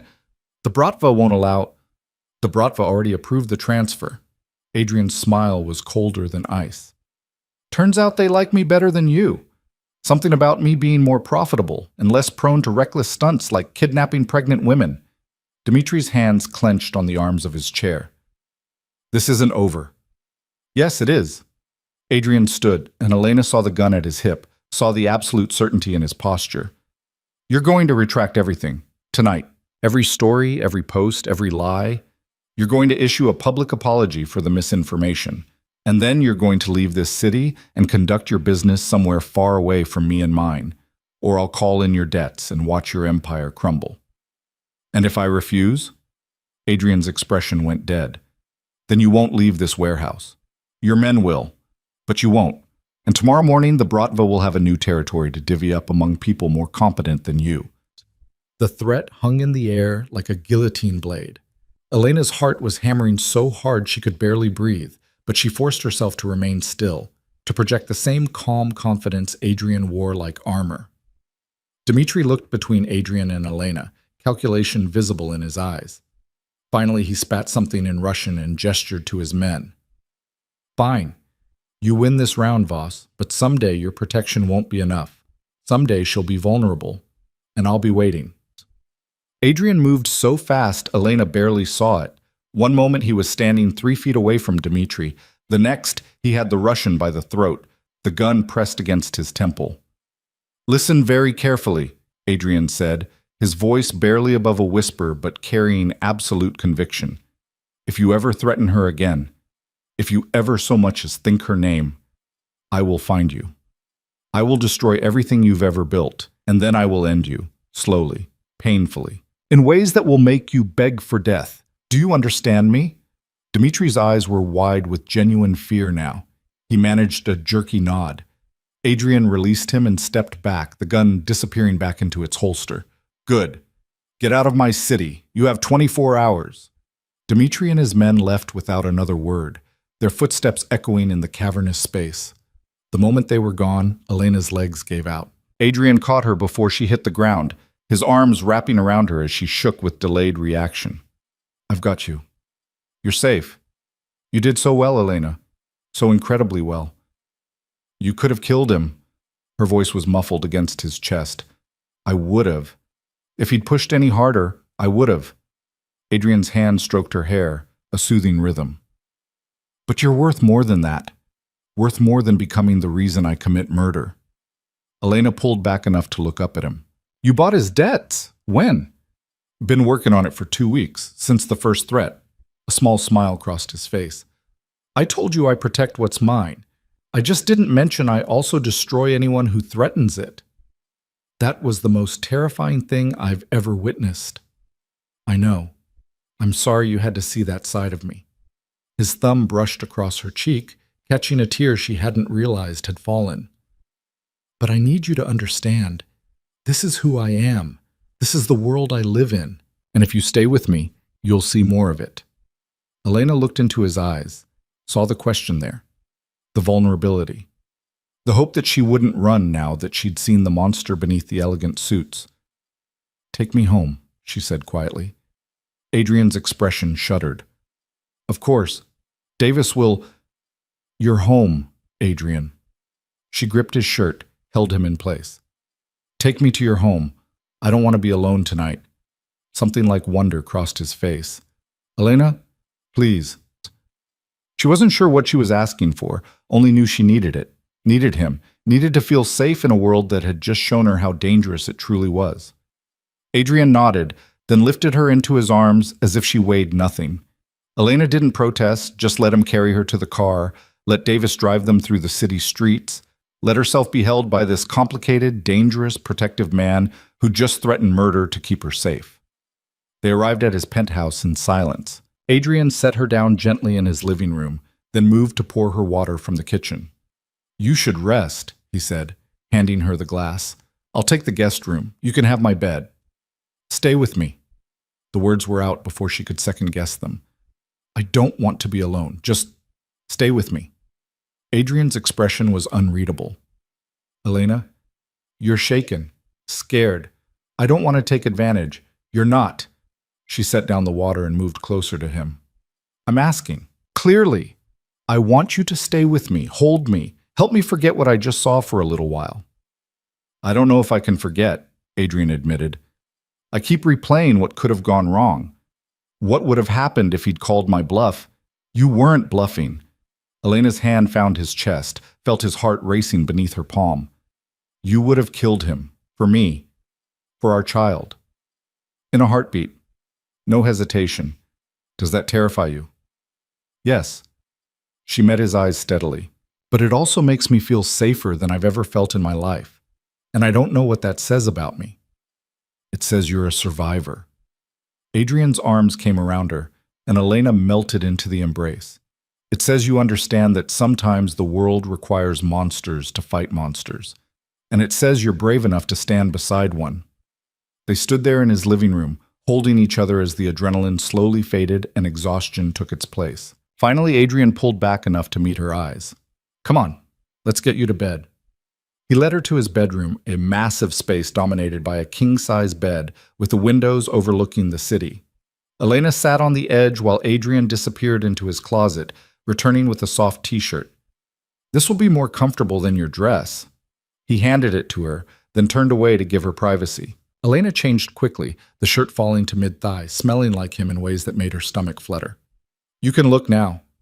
Adrian turned back, and something heated flashed in his eyes before he controlled it. You should sleep.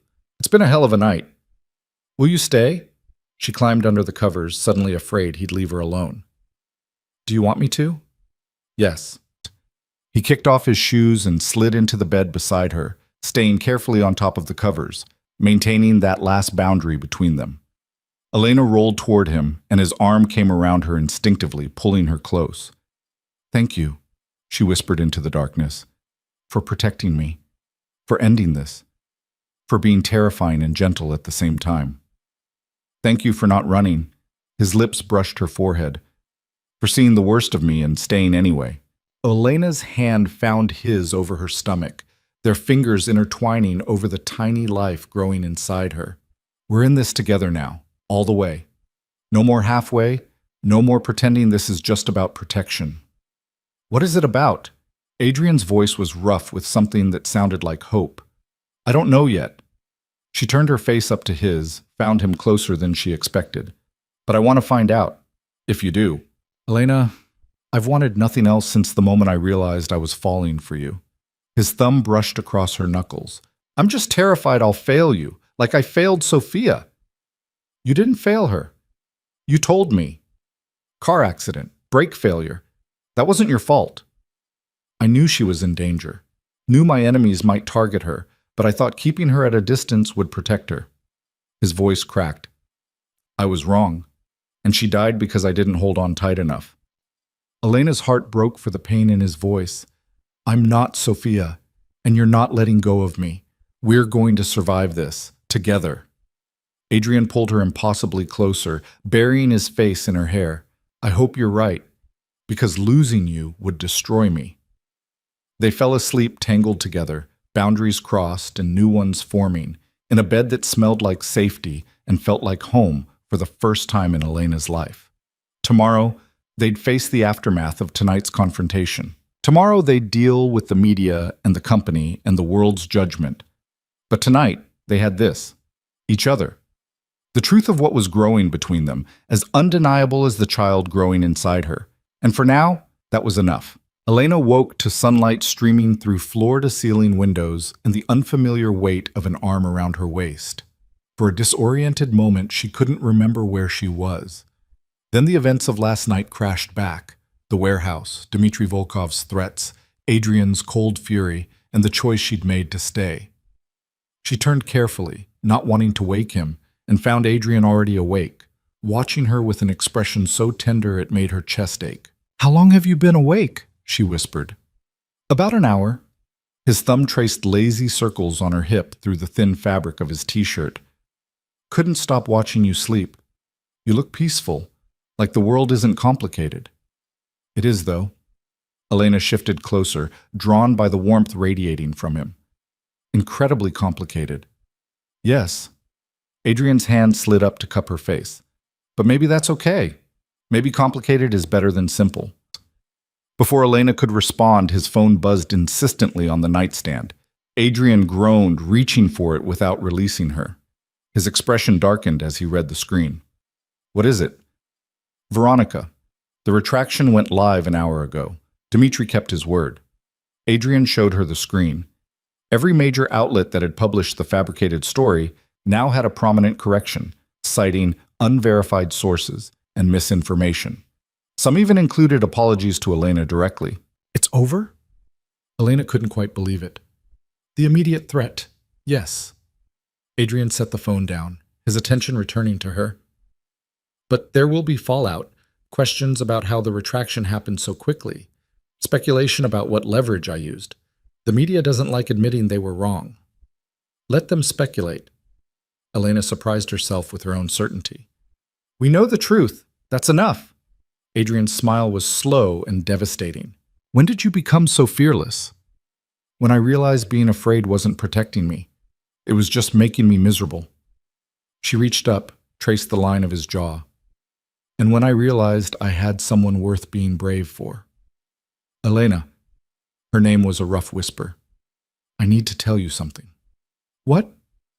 Last night, when you asked me to stay, when you let me hold you, he paused, seeming to struggle with the words. That meant more to me than any business deal I've ever closed, any victory I've ever won. Because you chose it. Chose me. Even after seeing the worst parts of who I am. Elena's throat tightened. Adrian, those parts aren't the worst of you. They're just the parts you use to protect what matters. There's a difference. Is there? His eyes searched hers. I threatened to kill a man last night. I bought another man's debt specifically so I could destroy him. Those aren't the actions of a good person. Good is complicated. Elena shifted, propping herself up on one elbow so she could look down at him. You also protected my family, ended a threat that could have destroyed my life, made sure my brother and parents were safe. Those are the actions of someone who cares, Someone who uses power for something other than just accumulating more power. Adrian's hand slid into her hair, pulling her down until their foreheads touched. How are you so sure about me when I'm not sure about myself? Because I've spent 3 years watching you make impossible decisions with more integrity than most people could manage. Because you've never lied to me, even when the truth was ugly. Because you look at our child like it's a miracle instead of a complication. She pulled back enough to meet his eyes. Because last night, you could have just had Dimitri killed and been done with it. But you gave him a way out. Even someone who threatened me, you gave them mercy. That wasn't mercy. That was strategy. It was both. Elena's hand found his chest, felt his heart racing beneath her palm. You're both, Adrian. Strategic and merciful. Dangerous and protective. Ruthless and gentle. And I'm starting to think maybe that's exactly what I need. Something shifted in his expression, vulnerability giving way to heat. What are you saying? I'm saying I'm tired of pretending this is just about the baby. Tired of maintaining distance when all I want is to be closer. Her voice dropped. I'm saying that when I woke up in your arms this morning, it felt right. And I want to see where this goes. If you do. Adrian's response was to pull her down into a kiss that stole her breath and made the world disappear. It was nothing like their first kiss months ago, that had been champagne and recklessness and mutual surrender to something they couldn't control. This was deliberate, conscious, a choice they were both making with clear eyes and racing hearts. When they finally broke apart, both breathing hard, Adrian rested his forehead against hers. I've wanted to do that since the press conference, since you stood beside me and faced down the cameras like you owned the world. I was terrified. You were magnificent. He kissed her again, softer this time. You're always magnificent, even when you're terrified, especially then. Elena's phone buzzed, shattering the moment. She groaned, reaching for it on Adrian's nightstand. A text from her brother, Michael. Mom told me everything. Are you okay? Do I need to come home? Also, who are these guys in suits outside my building? She showed the message to Adrian, who had the grace to look slightly sheepish. I might have been overly cautious with the security detail. You think? But Elena was smiling as she typed back. I'm fine. The suits are temporary. Stay in school. And yes, we need to talk. Soon. Love you. Another message appeared, this one from Veronica. Office in 1 hour. We need to discuss the promotion strategy now that the crisis is contained. Reality was reasserting itself with the inevitability of sunrise. Elena sighed, setting the phone down. We should probably get ready for work. Probably. Adrian made no move to release her. Or we could stay here, let the world sort itself out for once. Tempting. But I have a meeting with the European partners at 10, and you have that board presentation. Elena forced herself to sit up, immediately missing his warmth. Besides, we have to face everyone eventually. Might as well do it now. Adrian rose with fluid grace, crossing to his closet. There are spare toiletries in the guest bathroom, and I had some clothes brought over for you. Professional options, various sizes. They're in the closet there. Elena paused halfway to the bathroom. When did you have clothes brought over? Last week. Adrian emerged with a fresh suit. After you mentioned hating emergency wardrobe changes. Figured it made sense to have options here, just in case. The casual thoughtfulness of it made her chest tight. Thank you. You keep thanking me for basic consideration. His expression was puzzled. Why? Because most people don't think that far ahead. Don't plan for someone else's comfort without being asked. Elena crossed back to him, rose on her toes to press a quick kiss to his jaw. You do. Even when you're busy threatening mobsters and running an empire. She left him standing there, looking stunned and headed for the guest bathroom, her heart lighter than it had been in months. The clothes Adrian had selected were perfect. Professional, but not stuffy, various styles that accounted for her changing body. Elena chose a deep blue dress that skimmed her figure without clinging, paired it with the heels from yesterday, and emerged feeling more like herself than she had since this whole ordeal began. Adrian was waiting in the kitchen, 2 travel mugs of coffee, decaf for her, she noticed, and a paper bag that smelled like heaven. Breakfast sandwiches from that place you like on 5th? He handed her both. You mentioned craving their eggs last week. Elena stared at him. You remembered a casual comment I made about breakfast food? I remember everything you tell me. Adrian shrugged into his suit jacket. It's not difficult when someone actually interests you. They rode to Mercer Holdings together, Davis navigating morning traffic with practiced ease. Elena found herself watching Adrian review documents on his tablet, his brow furrowed in concentration, and felt a wave of affection so strong it surprised her. What? Adrian glanced up, catching her staring. Nothing, just, this is nice, the routine of it, going to work together. We've gone to work together for 3 years. Not like this, Elena gestured between them. Not as whatever we are now. Adrian's smile was soft. Partners, in every sense of the word, if that's what you want. It is. The certainty in her voice surprised them both. The moment they entered the building, Elena felt the weight of dozens of eyes. Whispers followed them across the lobby, through the elevator, down the hall to the executive floor. Some curious, some speculative, some openly hostile. Elena lifted her chin and ignored them all. Ms. Cruz, Jennifer was waiting at her office, looking relieved. Thank goodness. The phones have been ringing nonstop since the retractions went live. Everyone wants a statement.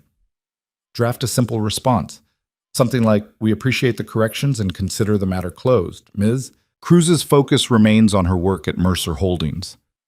Elena settled behind her desk, feeling the familiar comfort of her professional role. Send it to Veronica for approval before releasing it. Already done. Veronica appeared in the doorway, tablet in hand. I took the liberty. Also, Elena, you need to see this. She turned the tablet around. The screen showed a news article, not about the pregnancy or the scandal, but about Elena herself. VP Elena Cruz, the strategic mind behind Mercer Holdings' recent successes. Elena skimmed the article, her eyes widening. It detailed her role in the Nakamura merger, the European partnership she'd just closed, the operational improvements she'd implemented, all factual, all focused on her professional achievements rather than her personal life. How did this happen? Adrian called in some favors, got friendly journalists to shift the narrative. Veronica's expression was approving. By this afternoon, you'll be known for your competence, not your pregnancy, which is exactly how it should be. Elena looked through the glass wall of her office toward Adrian's, caught him watching her. He raised his coffee cup in a small salute, and she felt warmth flood through her chest. He's good at this, Veronica observed, protecting people he cares about. You're not the first, but you might be the most important. What do you mean? Veronica hesitated, then seemed to make a decision. 5 years ago, when his sister died, Adrian blamed himself. Went dark for months, made some dangerous enemies, nearly destroyed everything his father built trying to get revenge. I thought we'd lost him, but eventually he came back, colder, more controlled, more careful about what he cared about. He told me about Sophia. Did he tell you he's been paying for her daughter's education? That he set up a foundation in her name that funds domestic violence shelters? Veronica's voice was gentle. That he tracks down every drunk driver in the city and makes sure they face consequences, legal or otherwise? Elena's throat tightened. No, he didn't mention that. Because he doesn't want credit. He wants to fix the unfixable. Veronica straightened. I'm telling you this because you need to understand, when Adrian Voss cares about someone, he doesn't do it halfway. And he hasn't cared about anyone like he cares about you since Sophia died. Don't take that lightly. She left, and Elena sat at her desk, processing. A foundation. Education funds. Justice for his sister pursued long after her death. All the pieces of Adrian she was still discovering, all the ways he turned grief into action. Her phone buzzed. A text from Adrian. Stop thinking so hard. I can see the wheels turning from here. She looked up, found him watching through their respective office windows. She typed back, Veronica told me about the foundation, Sophia's daughter, the drunk drivers. A long pause, then, she talks too much. She talks just enough. Thank you. For turning something terrible into something that helps people. It doesn't bring her back. No. But it means she mattered. That her death changed things. That's more than most people get.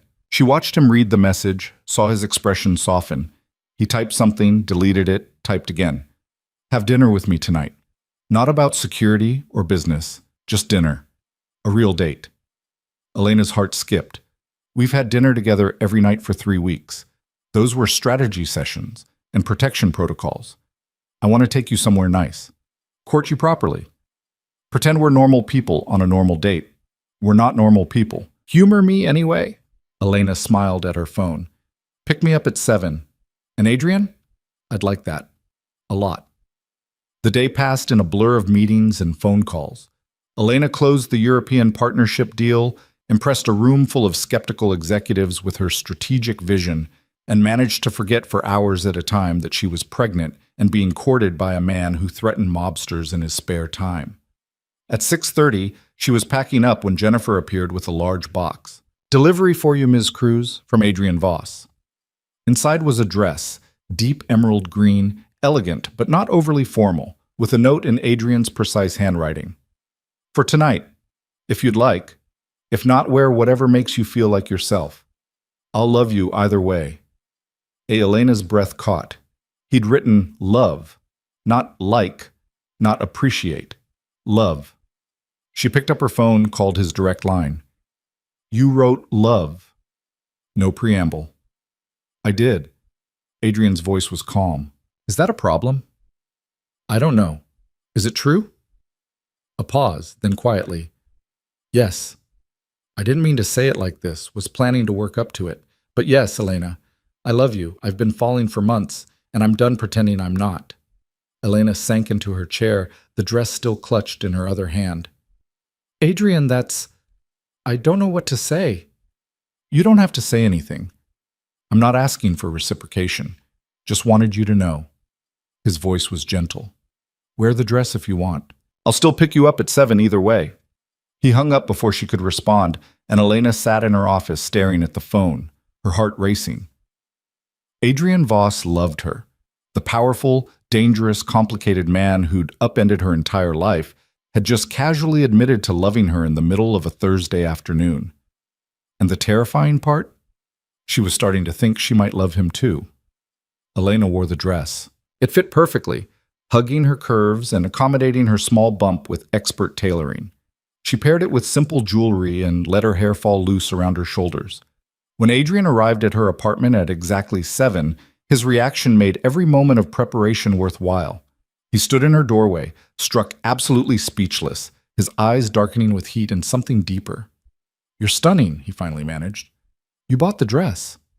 "I bought a dress. You made it devastating." He offered his arm. "Ready?" The restaurant was intimate and exclusive, the kind of place where privacy was guaranteed and the menu didn't list prices. Adrian had reserved a corner table with a view of the city lights, secluded enough for conversation but visible enough to avoid any suggestion of impropriety. "I thought about taking you somewhere more public," Adrian said as they settled into their seats. "Making a statement, but then I realized I wanted you to myself for a few hours. Selfish, I know." "I'm okay with selfish." Elena accepted the menu, scanning options. "Especially after the week we've had." They ordered, and as the waiter departed, Adrian reached across the table to take her hand. "I want to apologize for earlier, the note. Springing that on you wasn't fair." It was honest. Elena threaded her fingers through his. "And I'm tired of dishonesty, even the well-intentioned kind." "Still, love is a big word, especially given our circumstances." Elena studied him in the candlelight, this man who'd become essential to her in ways she was still discovering. "Can I ask you something? And will you answer honestly?" "Always." "If I wasn't pregnant, would you still want this? Us?" Adrian's expression softened. "Elena, I wanted this before you were pregnant. The baby just forced me to stop being a coward about it." He squeezed her hand. "I spent 3 years watching you handle impossible situations with grace. 3 years wanting to cross the professional line and never finding the courage. The baby didn't create my feelings. It just made it impossible to hide them anymore. So this isn't about obligation. This is about finally having an excuse to pursue something I've wanted since approximately the 2nd month you worked for me." A wry smile crossed his face. "When you told off that hostile board member in the meeting, remember?" Elena laughed, the memory surfacing. "Marcus Chen was being an ass about the quarterly projections. You eviscerated him with facts and a smile. I was half in love with you right then. Adrian's thumb traced circles on her palm. It's only gotten worse since. The waiter returned with their meals, and they ate, talking about everything and nothing. Books they'd read, places they wanted to travel, dreams they'd shelved. Adrian told her about wanting to teach philosophy before his father died. Elena confessed she'd almost become a lawyer but couldn't afford the debt. You still could, Adrian said. If you wanted, I'd pay for law school. That's not... I couldn't ask you to... You're not asking. I'm offering. He leaned forward. Elena, I have more money than I could spend in 3 lifetimes. Let me use it for something that matters. For someone who matters. She wanted to argue. Wanted to maintain her independence. But the genuine desire in his eyes to give her this, to help her reclaim a dream she'd abandoned, made her pause. Let me think about it, she said finally. Take all the time you need. Adrian sat back. The offer stands, always. They were finishing dessert when Adrian's phone buzzed. He glanced at it, his expression darkening. What's wrong? Nothing urgent, but we should probably head back. He signaled for the check. There's been a development with the Volkov situation. Elena's stomach dropped. I thought it was over. It is. This is just cleanup. Adrian helped her with her coat, his hand lingering on her shoulder. Dmitri left the city this morning, headed to Miami. My sources confirm he's not coming back. Then what's the development? Adrian guided her toward the exit, his hand at the small of her back. One of his lieutenants didn't get the memo about leaving you alone. Made some threats on social media, very stupid threats. Adrian, what did you do? Me? Nothing, yet. His smile was cold, but I have people having a conversation with him right now, making sure he understands the consequences of ignoring direct orders from his former boss. You're having someone beaten up. I'm having someone educated about boundaries. Adrian held the car door open for her. There's a difference. Elena slid into the car, her mind racing. This was Adrian's world, the one where problems were solved with force and threats were answered with violence. She should be horrified, should demand he call off his people. Instead, she found herself asking, will it work?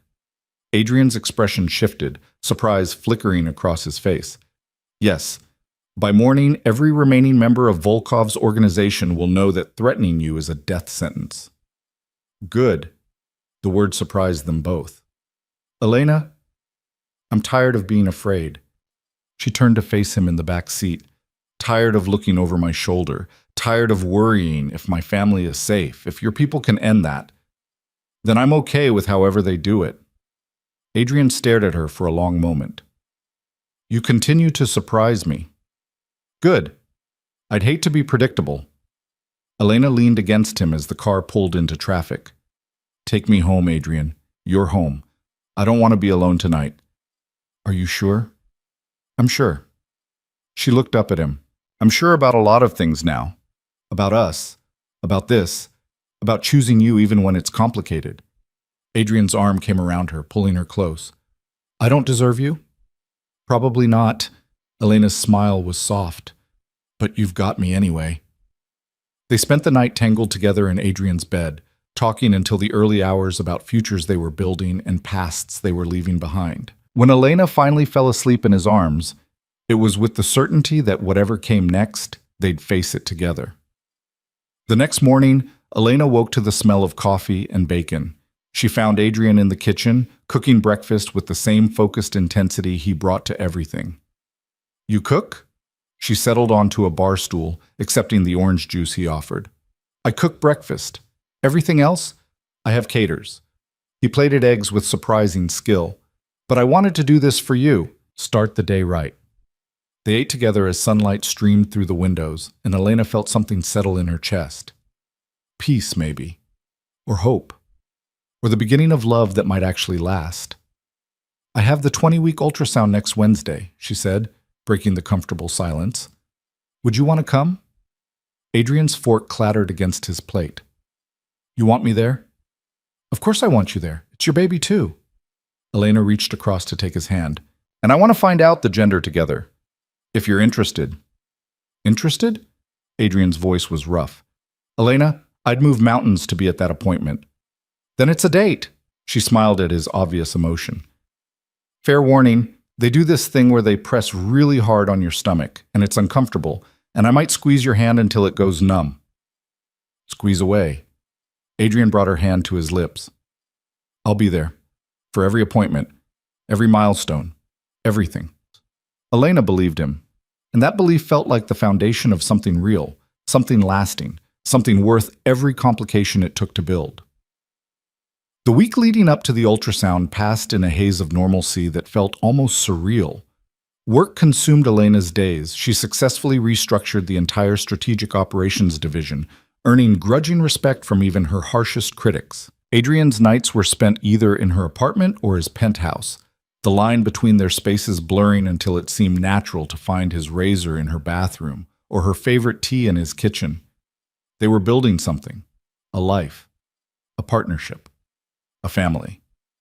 The morning of the ultrasound, Adrian showed up at her apartment with a nervous energy she'd never seen before.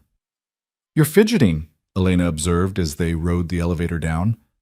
"I'm not fidgeting. You've checked your phone 6 times in 2 minutes." Adrian pocketed the phone. "I want everything to be okay. The baby. You. All of it." Elena's heart melted. "It will be. Dr. Morrison said everything looks perfect." "I know, but until I see it myself." He broke off, jaw tight. She took his hand, squeezed. "We'll see it together. In about 20 minutes. The clinic was modern and welcoming, designed to put nervous parents at ease. Adrian held Elena's hand through check-in, through the wait, through the walk to the examination room. Dr. Morrison, a warm woman in her 50s, greeted them with a knowing smile. "Mr. Voss, good to finally meet you. Elena speaks highly of you." "Does she?" Adrian glanced at Elena with surprise. "She mentioned you're very protective, sends her crackers for morning sickness, restructured her meeting schedule." Dr. Morrison prepared the ultrasound equipment. "Those are the actions of a good partner." "I'm trying to be." Adrian's hand tightened on Elena's as she settled onto the examination table. "Okay, Elena, this gel is going to be cold." Dr. Morrison applied it with practiced efficiency. "And Mr. Voss, you might want to move closer. You'll want to see this." Adrian positioned himself beside Elena's head, his eyes fixed on the monitor. The moment the image appeared, a tiny form, unmistakably human, moving gently on the screen, he went absolutely still. "Oh," he breathed, "that's your baby." Dr. Morrison smiled. 20 weeks along. Let me check measurements." She moved the wand and the image shifted. "Heart rate is perfect. Growth is right on track. And do you want to know the gender?" Elena looked up at Adrian. "Do we?" "Yes." His voice was thick. "Yes. I want to know everything." Dr. Morrison adjusted the angle. "Congratulations, you're having a boy." A son. They were having a son. Elena watched Adrian's face transform, shock giving way to wonder, wonder giving way to a joy so pure it made her throat tight. His hand found hers, gripped like she was his anchor in a suddenly overwhelming world. "A boy," he whispered. "We're having a boy." "He's perfect," Dr. Morrison continued, oblivious to the magnitude of the moment. "All the measurements look excellent. Would you like pictures?" "Yes." Adrian finally tore his eyes from the screen. "Please, as many as you can print." 20 minutes later, they left the clinic with a folder full of ultrasound images and a future that suddenly felt achingly real. Adrian drove them back to his penthouse in silence, his hand never leaving Elena's. Once inside, he set the ultrasound photos carefully on the coffee table, then turned to Elena with an expression that took her breath away. "I need to say something." "Okay." "When I saw him on that screen, when I realized he's real, that in 4 months I'm going to be holding our son," Adrian's voice cracked. "Elena, I've never been so terrified and so grateful at the same time. Terrified I'll fail him, fail you, but grateful that somehow, despite everything, you're giving me this chance." Elena stepped into his space, her hands framing his face. "You're going to be an amazing father. You don't know that." "I do. Because I've watched you protect everyone you care about with everything you have. Because you turn grief into action and power into purpose. Because you're terrified of failing, which means you'll try harder than anyone." She rose on her toes, pressed her forehead to his. And because I love you, and I trust you, with our son, with my life, with everything. Adrian's breath caught. Elena, I love you, she repeated, the words easier the second time. I think I've been falling for a while now, but seeing you today, seeing how you looked at our baby on that screen, I'm sure now. I love you, Adrian Voss, all of you, the protective parts and the dangerous parts and the gentle parts. I love you. Adrian kissed her then, deep and desperate and filled with every emotion he couldn't put into words. When they finally broke apart, both breathing hard, he rested his forehead against hers. I'm going to spend the rest of my life making sure you never regret saying that. I won't regret it. Elena's smile was radiant. This is what I choose. You, us, our son, our life, all of it. And standing there in the afternoon light, holding each other while ultrasound pictures of their son lay scattered on the table, they both believed it. Believed in the possibility of love born from chaos. Believed in building something lasting from the most unlikely beginning. Believed that maybe, just maybe, they were going to make it. The next 4 months passed like a dream Elena kept expecting to wake from. But this dream was real, achingly, impossibly real, and it only got better with each passing day. Adrian transformed one of the spare bedrooms in his penthouse into a nursery, consulting Elena on every detail.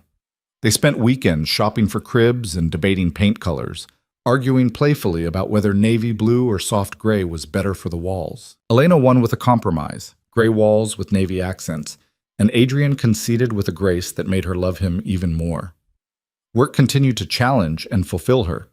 The European partnership she'd negotiated generated record profits, and the board, even the skeptical members, began treating her as the strategic asset she'd always been. Marcus Reeves, once her harshest critic, became an unlikely ally after she saved one of his deals from collapse with a solution so elegant he'd actually apologized for doubting her competence.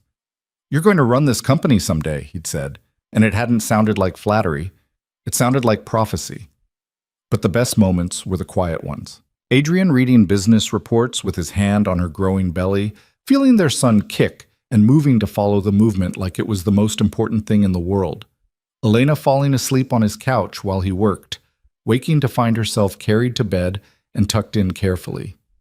Dinners where they talked about everything from philosophy to their son's future, building a shared vision of the life they were creating. Elena moved into the penthouse officially at 32 weeks, though she'd been spending most nights there anyway. Her apartment sat empty, a space she kept meaning to give up but hadn't quite released yet. Why are you holding on to it? Adrian asked one night as they assembled a changing table together. I don't know, safety net maybe? Elena handed him a screw. In case this doesn't work out. Adrian set down the screwdriver, turned to face her fully. Elena, look at me. She did, found his eyes serious and intent.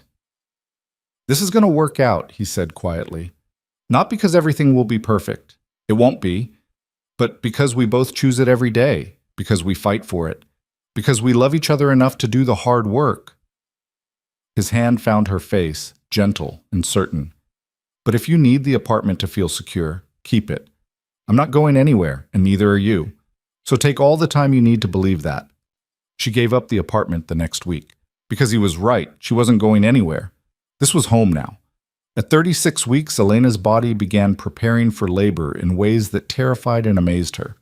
Adrian became even more protective, insisting she work from home, keeping his phone on loud at all times in case she needed him. I'm pregnant, not dying, Elena protested one morning when he tried to carry her downstairs. You're carrying our son and your back hurts. Let me help. He lifted her anyway, ignoring her half-hearted struggles. Besides, I like taking care of you. You're going to spoil me. That's the plan. Adrian set her down gently on the couch, handed her the pregnancy pillow she'd become dependent on. I'll bring breakfast. Don't move. She didn't, partly because moving was uncomfortable, but mostly because she loved watching him bustle around the kitchen, preparing her favorite omelet with the same focused intensity he brought to million-dollar negotiations. Adrian? She called out. I'm glad it was you, that night, the champagne and the bad decisions, and everything that came after. She rubbed her swollen belly, felt their sun shift beneath her palm. I wouldn't change any of it. Adrian appeared in the doorway, spatula in hand, his expression soft. Neither would I. Best mistake I ever made. We should probably stop calling him a mistake. You're right. Best unexpected blessing I ever received. He returned to the stove. Better? Much better. Labor started on a Tuesday afternoon, 3 days before her due date. Elena was reviewing contracts in Adrian's home office when the first contraction hit, not painful yet, just a tightening that made her pause and take stock. She timed 3 more before calling out to Adrian, who was on a conference call in the next room. Adrian, I think it's time. The crash that followed suggested he'd knocked something over in his haste. He appeared in the doorway, phone abandoned, his face pale. Time, as in our son is coming. Probably not for several hours, but yes, time. Elena stood carefully, breathing through another contraction. We should probably head to the hospital. Right, hospital. I'll get the bag. It's packed, right? You packed it? Adrian was already moving, his usual composure completely shattered. Keys. I need keys. And your pillow. Do you need the pillow? Adrian. Elena caught his arm as he rushed past. Breathe. We have time. You're the one in labor. I should be telling you to breathe. And yet, you're the one hyperventilating. She smiled despite the discomfort. Come on, let's go have a baby. The drive to the hospital was tense, Adrian gripping the steering wheel with white knuckles while Elena counted contractions. They were still far apart, manageable, but his fear was palpable. Talk to me, Elena said, reaching for his hand. What are you thinking? That I'm terrified. His voice was raw. That I'm about to become responsible for another human being. That I could fail him, fail you. That... Adrian, stop. Elena squeezed his hand through another contraction. You're going to be amazing. We're going to be amazing, together. He pulled into the hospital entrance, got her checked in with the efficiency she'd expected, and stayed beside her through every examination, every contraction, every moment of the long afternoon that stretched into evening. Labor was brutal. Elena had known it would be, had prepared herself intellectually, but nothing could have prepared her for the reality. The pain came in waves that stole her breath and her composure, reducing her world to the space between contractions. Adrian never left her side. He held her hand through every contraction, let her squeeze until she was certain she'd broken bones, whispered encouragement when she was convinced she couldn't continue. You're the strongest person I've ever met, he murmured during a particularly intense contraction. You can do this. You're doing it. Just breathe with me. I can't. It's too much. You can. Look at me, Elena. Look at me. His eyes locked onto hers, steady and certain even when she felt like she was breaking apart. You're not alone. I'm right here. I'm not leaving. Ever. 17 hours after labor started, Dr. Morrison finally gave the word Elena had been waiting for. Okay, Elena. It's time to push. The next 30 minutes were a blur of pain and effort, and Adrian's voice in her ear, constant and unwavering. You're doing so well, so strong. Almost there, love. Almost there. And then, with a final push that took everything she had left, their son entered the world. The sound of his first cry was the most beautiful thing Elena had ever heard. Doctor. Morrison placed him on her chest, and Elena's hands came up instinctively to hold him, this tiny, perfect miracle, covered in vernix and crying indignantly. Oh, she breathed. Oh, he's perfect. He's everything. Adrian's voice was thick with tears she'd never thought she'd hear from him. His hand came up to touch their son's head with a gentleness that broke her heart. Elena, you did it. You brought him here. You're amazing. She looked up at Adrian and saw tears streaming down his face unashamedly, saw wonder and love and absolute devotion in his expression. This powerful man who'd threatened mobsters and built empires was completely undone by the sight of their newborn son. Do you want to cut the cord? Dr. Morrison offered the scissors to Adrian. His hand shook as he took them, but his cut was steady. This final separation, making their son his own person, independent and real. Does he have a name? The nurse asked as she began cleaning the baby. Elena looked at Adrian. They'd discussed names for weeks, never quite agreeing, always finding reasons to wait.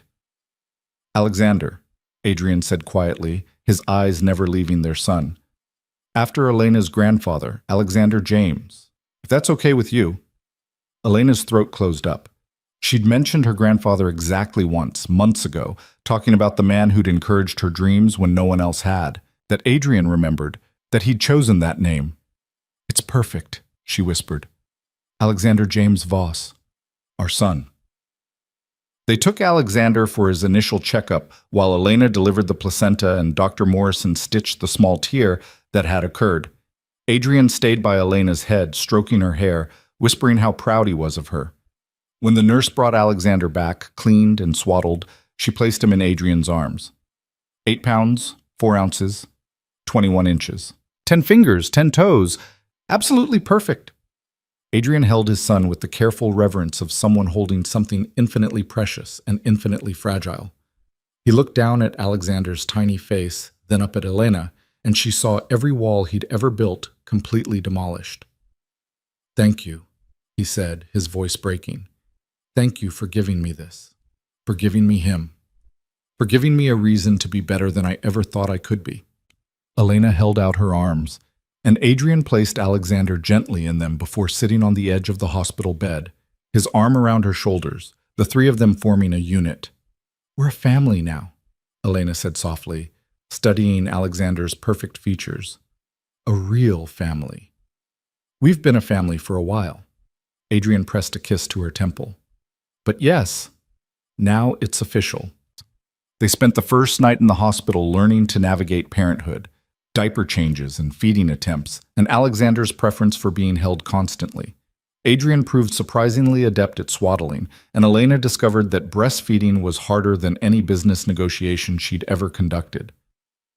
He's not latching right, she said, frustrated and exhausted. The nurse showed me, but I can't. Here.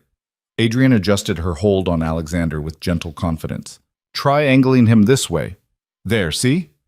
Alexander latched successfully, and Elena felt a rush of relief and accomplishment. How did you know how to do that?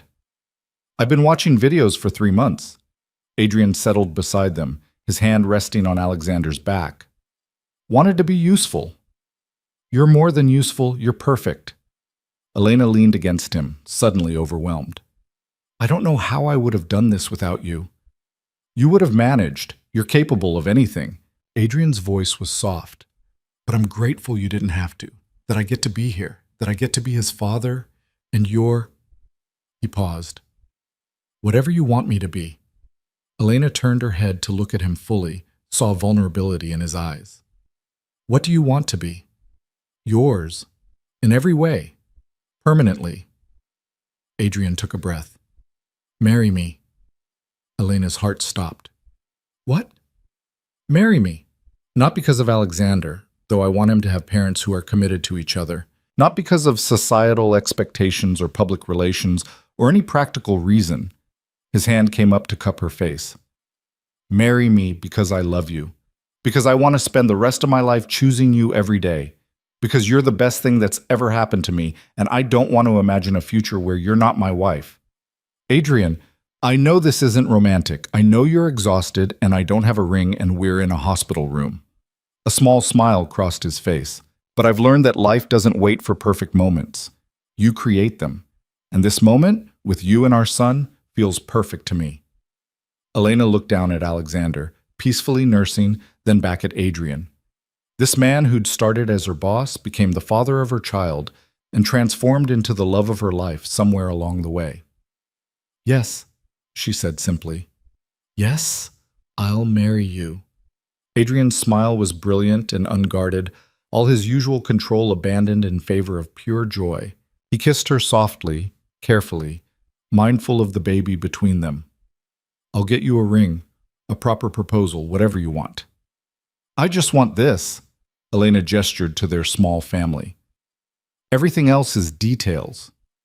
They brought Alexander home 2 days later to the penthouse that now felt like it had always been meant to house a family. Adrian carried the car seat with the precious cargo while Elena supervised nervously, convinced something would go wrong. Nothing did. Alexander settled into the nursery they'd prepared, into the routine they established, into the life they built around him with careful attention and overwhelming love. The first weeks were exhausting. Alexander needed to feed every 2 hours, which meant Elena barely slept. Adrian took over everything else, cooking, cleaning, answering work emails for both of them, with the same focused intensity he brought to everything. "You need to sleep," Elena protested one night when she found him doing laundry at 3 a.m. while Alexander dozed in the bassinet. "You have a company to run."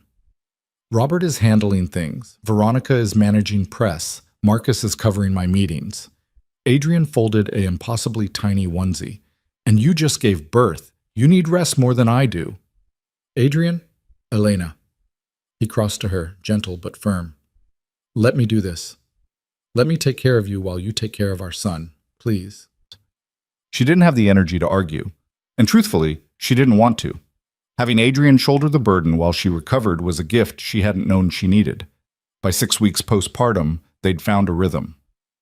Elena began working part-time from home, taking video conferences while Alexander napped. Adrian restructured his schedule to be home more, delegating responsibilities he'd once insisted on handling personally. "I used to think the company would fall apart without me," he admitted one evening as they sat together on the couch, Alexander asleep on his chest. "Turns out it runs fine. Better, even, now that people have more autonomy." "So what does that mean for you?"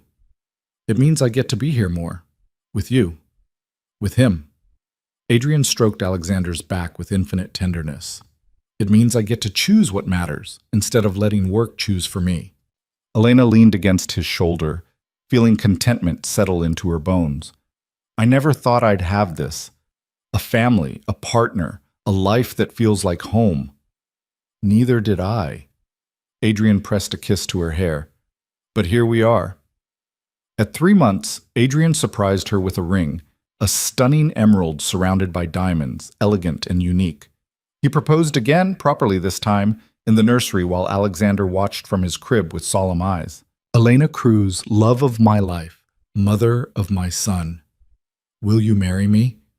She said yes through happy tears, let him slide the ring onto her finger, and kissed him while their son made cooing sounds of approval.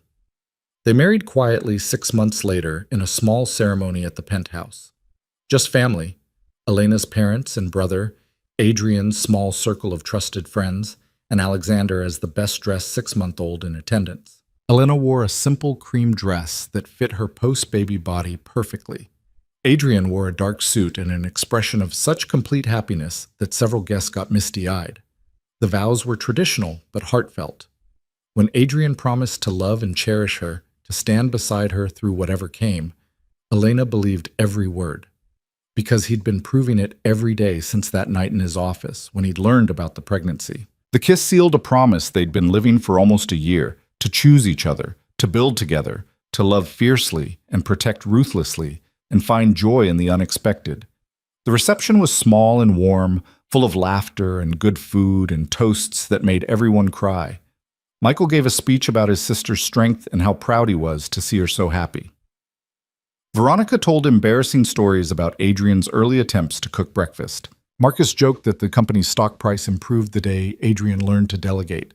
But the best moment came late in the evening when Elena found Adrian on the balcony, holding Alexander and pointing out the city lights.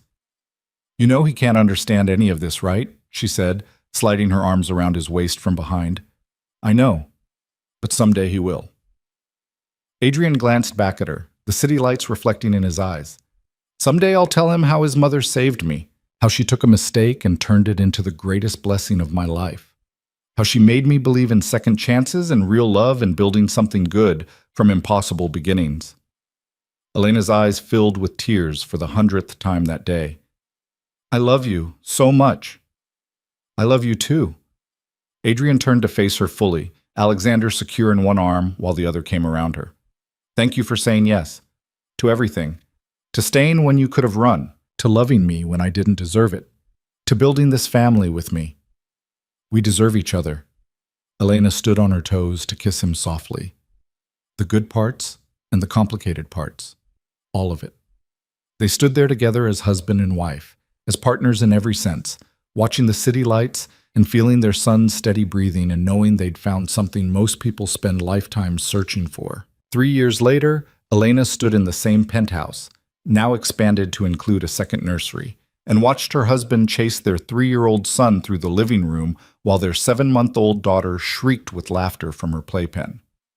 Alexander had Adrian's dark hair and Elena's warm brown eyes, and a personality that combined his father's determination with his mother's strategic thinking. He was brilliant and stubborn and absolutely convinced he could negotiate anything if he tried hard enough. Their daughter, Sophia, named for the sister Adrian had lost, had Elena's features and Adrian's intense gaze, and a laugh that could light up the darkest room. Life was chaotic and beautiful, and nothing like Elena had planned. She was now executive VP, on track to become CEO within 5 years. Adrian had transitioned Mercer Holdings away from its gray area operations entirely, transforming it into a legitimate empire that helped build communities instead of exploiting them. Together, they'd established a foundation in Sophia's name that supported women leaving dangerous situations, providing resources and protection and second chances.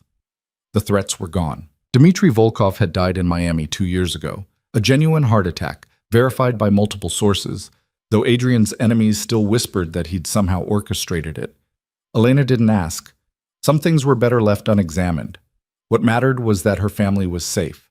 Her children would grow up without fear. Her husband had transformed from the dangerous man she'd once been terrified of into a devoted father who sang lullabies in 3 languages and built elaborate block towers just to watch them be knocked down. "Mommy!" Alexander crashed into her legs, breathless and giggling. "Daddy says we can have ice cream if you say yes." "Does he now?" Elena looked over her son's head to where Adrian stood, holding Sophia, a sheepish expression on his face. "I may have promised something I don't have authority to deliver," he admitted. "You're the CEO of a major corporation, but you can't authorize ice cream? You're scarier than any board of directors." Adrian crossed to her, Sophia reaching for Elena with chubby hands. "But also more beautiful and smarter and—" "Yes, you can have ice cream," Elena interrupted, laughing. "But small portions. It's almost bedtime." Alexander cheered and raced toward the kitchen. Adrian followed more slowly, Sophia content in his arms, his free hand reaching for Elena. They stood together in the doorway watching their son enthusiastically scoop ice cream while keeping up a running commentary about his day. "Do you ever think about how this started?" Elena asked softly. "How unlikely all of this was." "Every day." Adrian pressed a kiss to her temple. "And every day, I'm grateful for that champagne, for that night, for the pregnancy that forced us both to stop being cowards. We weren't cowards. We were careful. We were terrified of wanting something real." His arm tightened around her. "But we found it anyway, built it from scratch. And Elena? I would choose you again, every time, in every version of this story." His voice was quiet but certain. "You're the best thing that ever happened to me, both of you, all of you." Sophia grabbed a handful of Elena's hair, tugging with the demanding certainty of a baby who knew she was loved beyond measure. Alexander called out for his father to come help with the ice cream scooper. And Elena looked at this life they'd built, messy and loud and absolutely perfect, and felt her heart overflow. "I choose you too," she said, meeting Adrian's eyes. "Every day, forever." He kissed her then, soft and sweet, a promise renewed in the middle of their chaotic kitchen, with ice cream melting and children demanding attention and everything exactly as imperfect and wonderful as real life should be. That night, after ice cream was consumed and children were bathed and tucked into beds with stories and kisses, Elena and Adrian collapsed onto their own bed, exhausted and content. 3 years married, Adrian mused, pulling Elena close. Feels like longer, in the best way. Because we packed a lot of living into these years. Elena traced patterns on his chest. 2 kids, company transformations, a foundation, and more happiness than I knew existed. Any regrets? Not one. She propped herself up to look at him. You? Just that I didn't figure out I loved you sooner. Could have had more years of this. We have the rest of our lives. Elena settled back against him. That's enough. Adrian's arms came around her, secure and warm and home. More than enough. It's everything. They fell asleep tangled together, the monitors on both nightstands transmitting the peaceful sounds of sleeping children, the city lights casting soft shadows through the windows. And somewhere in the space between sleeping and waking, Elena thought about the woman she'd been 3.5 years ago, the one who'd tried to resign, who'd planned to disappear, who'd been so terrified of the future she couldn't see the gift it held. That woman would never have believed this ending, would never have thought that the night that seemed like her biggest mistake would become the beginning of her greatest joy. But life, Elena had learned, had a way of turning fear into courage, chaos into family, and impossible beginnings into lasting love. All you had to do was be brave enough to stay, to fight, to choose the person standing beside you, even when everything seemed complicated and scary and doomed to fail. Because sometimes the best things in life started as mistakes, as one night of champagne and bad decisions, as a pregnancy that forced two people to stop hiding from what they really wanted. And sometimes, if you were very lucky and very brave, those mistakes transformed into something beautiful, something lasting, something worth every moment of fear it took to build. Elena Cruz had found that something, had built it with Adrian Voss, one choice at a time, one day at a time, one moment of trust at a time. And she would spend the rest of her life grateful for the night everything changed, the night she stopped running and started living, the night that gave her a family, a love, and a future beyond anything she'd ever dared to dream. In the darkness of their bedroom, with her husband's heartbeat steady beneath her ear and her children sleeping peacefully down the hall, Elena smiled. This was what happily ever after looked like. Not perfect, not easy, but real, honest, hard-won, and deeply cherished. And it was more than enough. It was everything.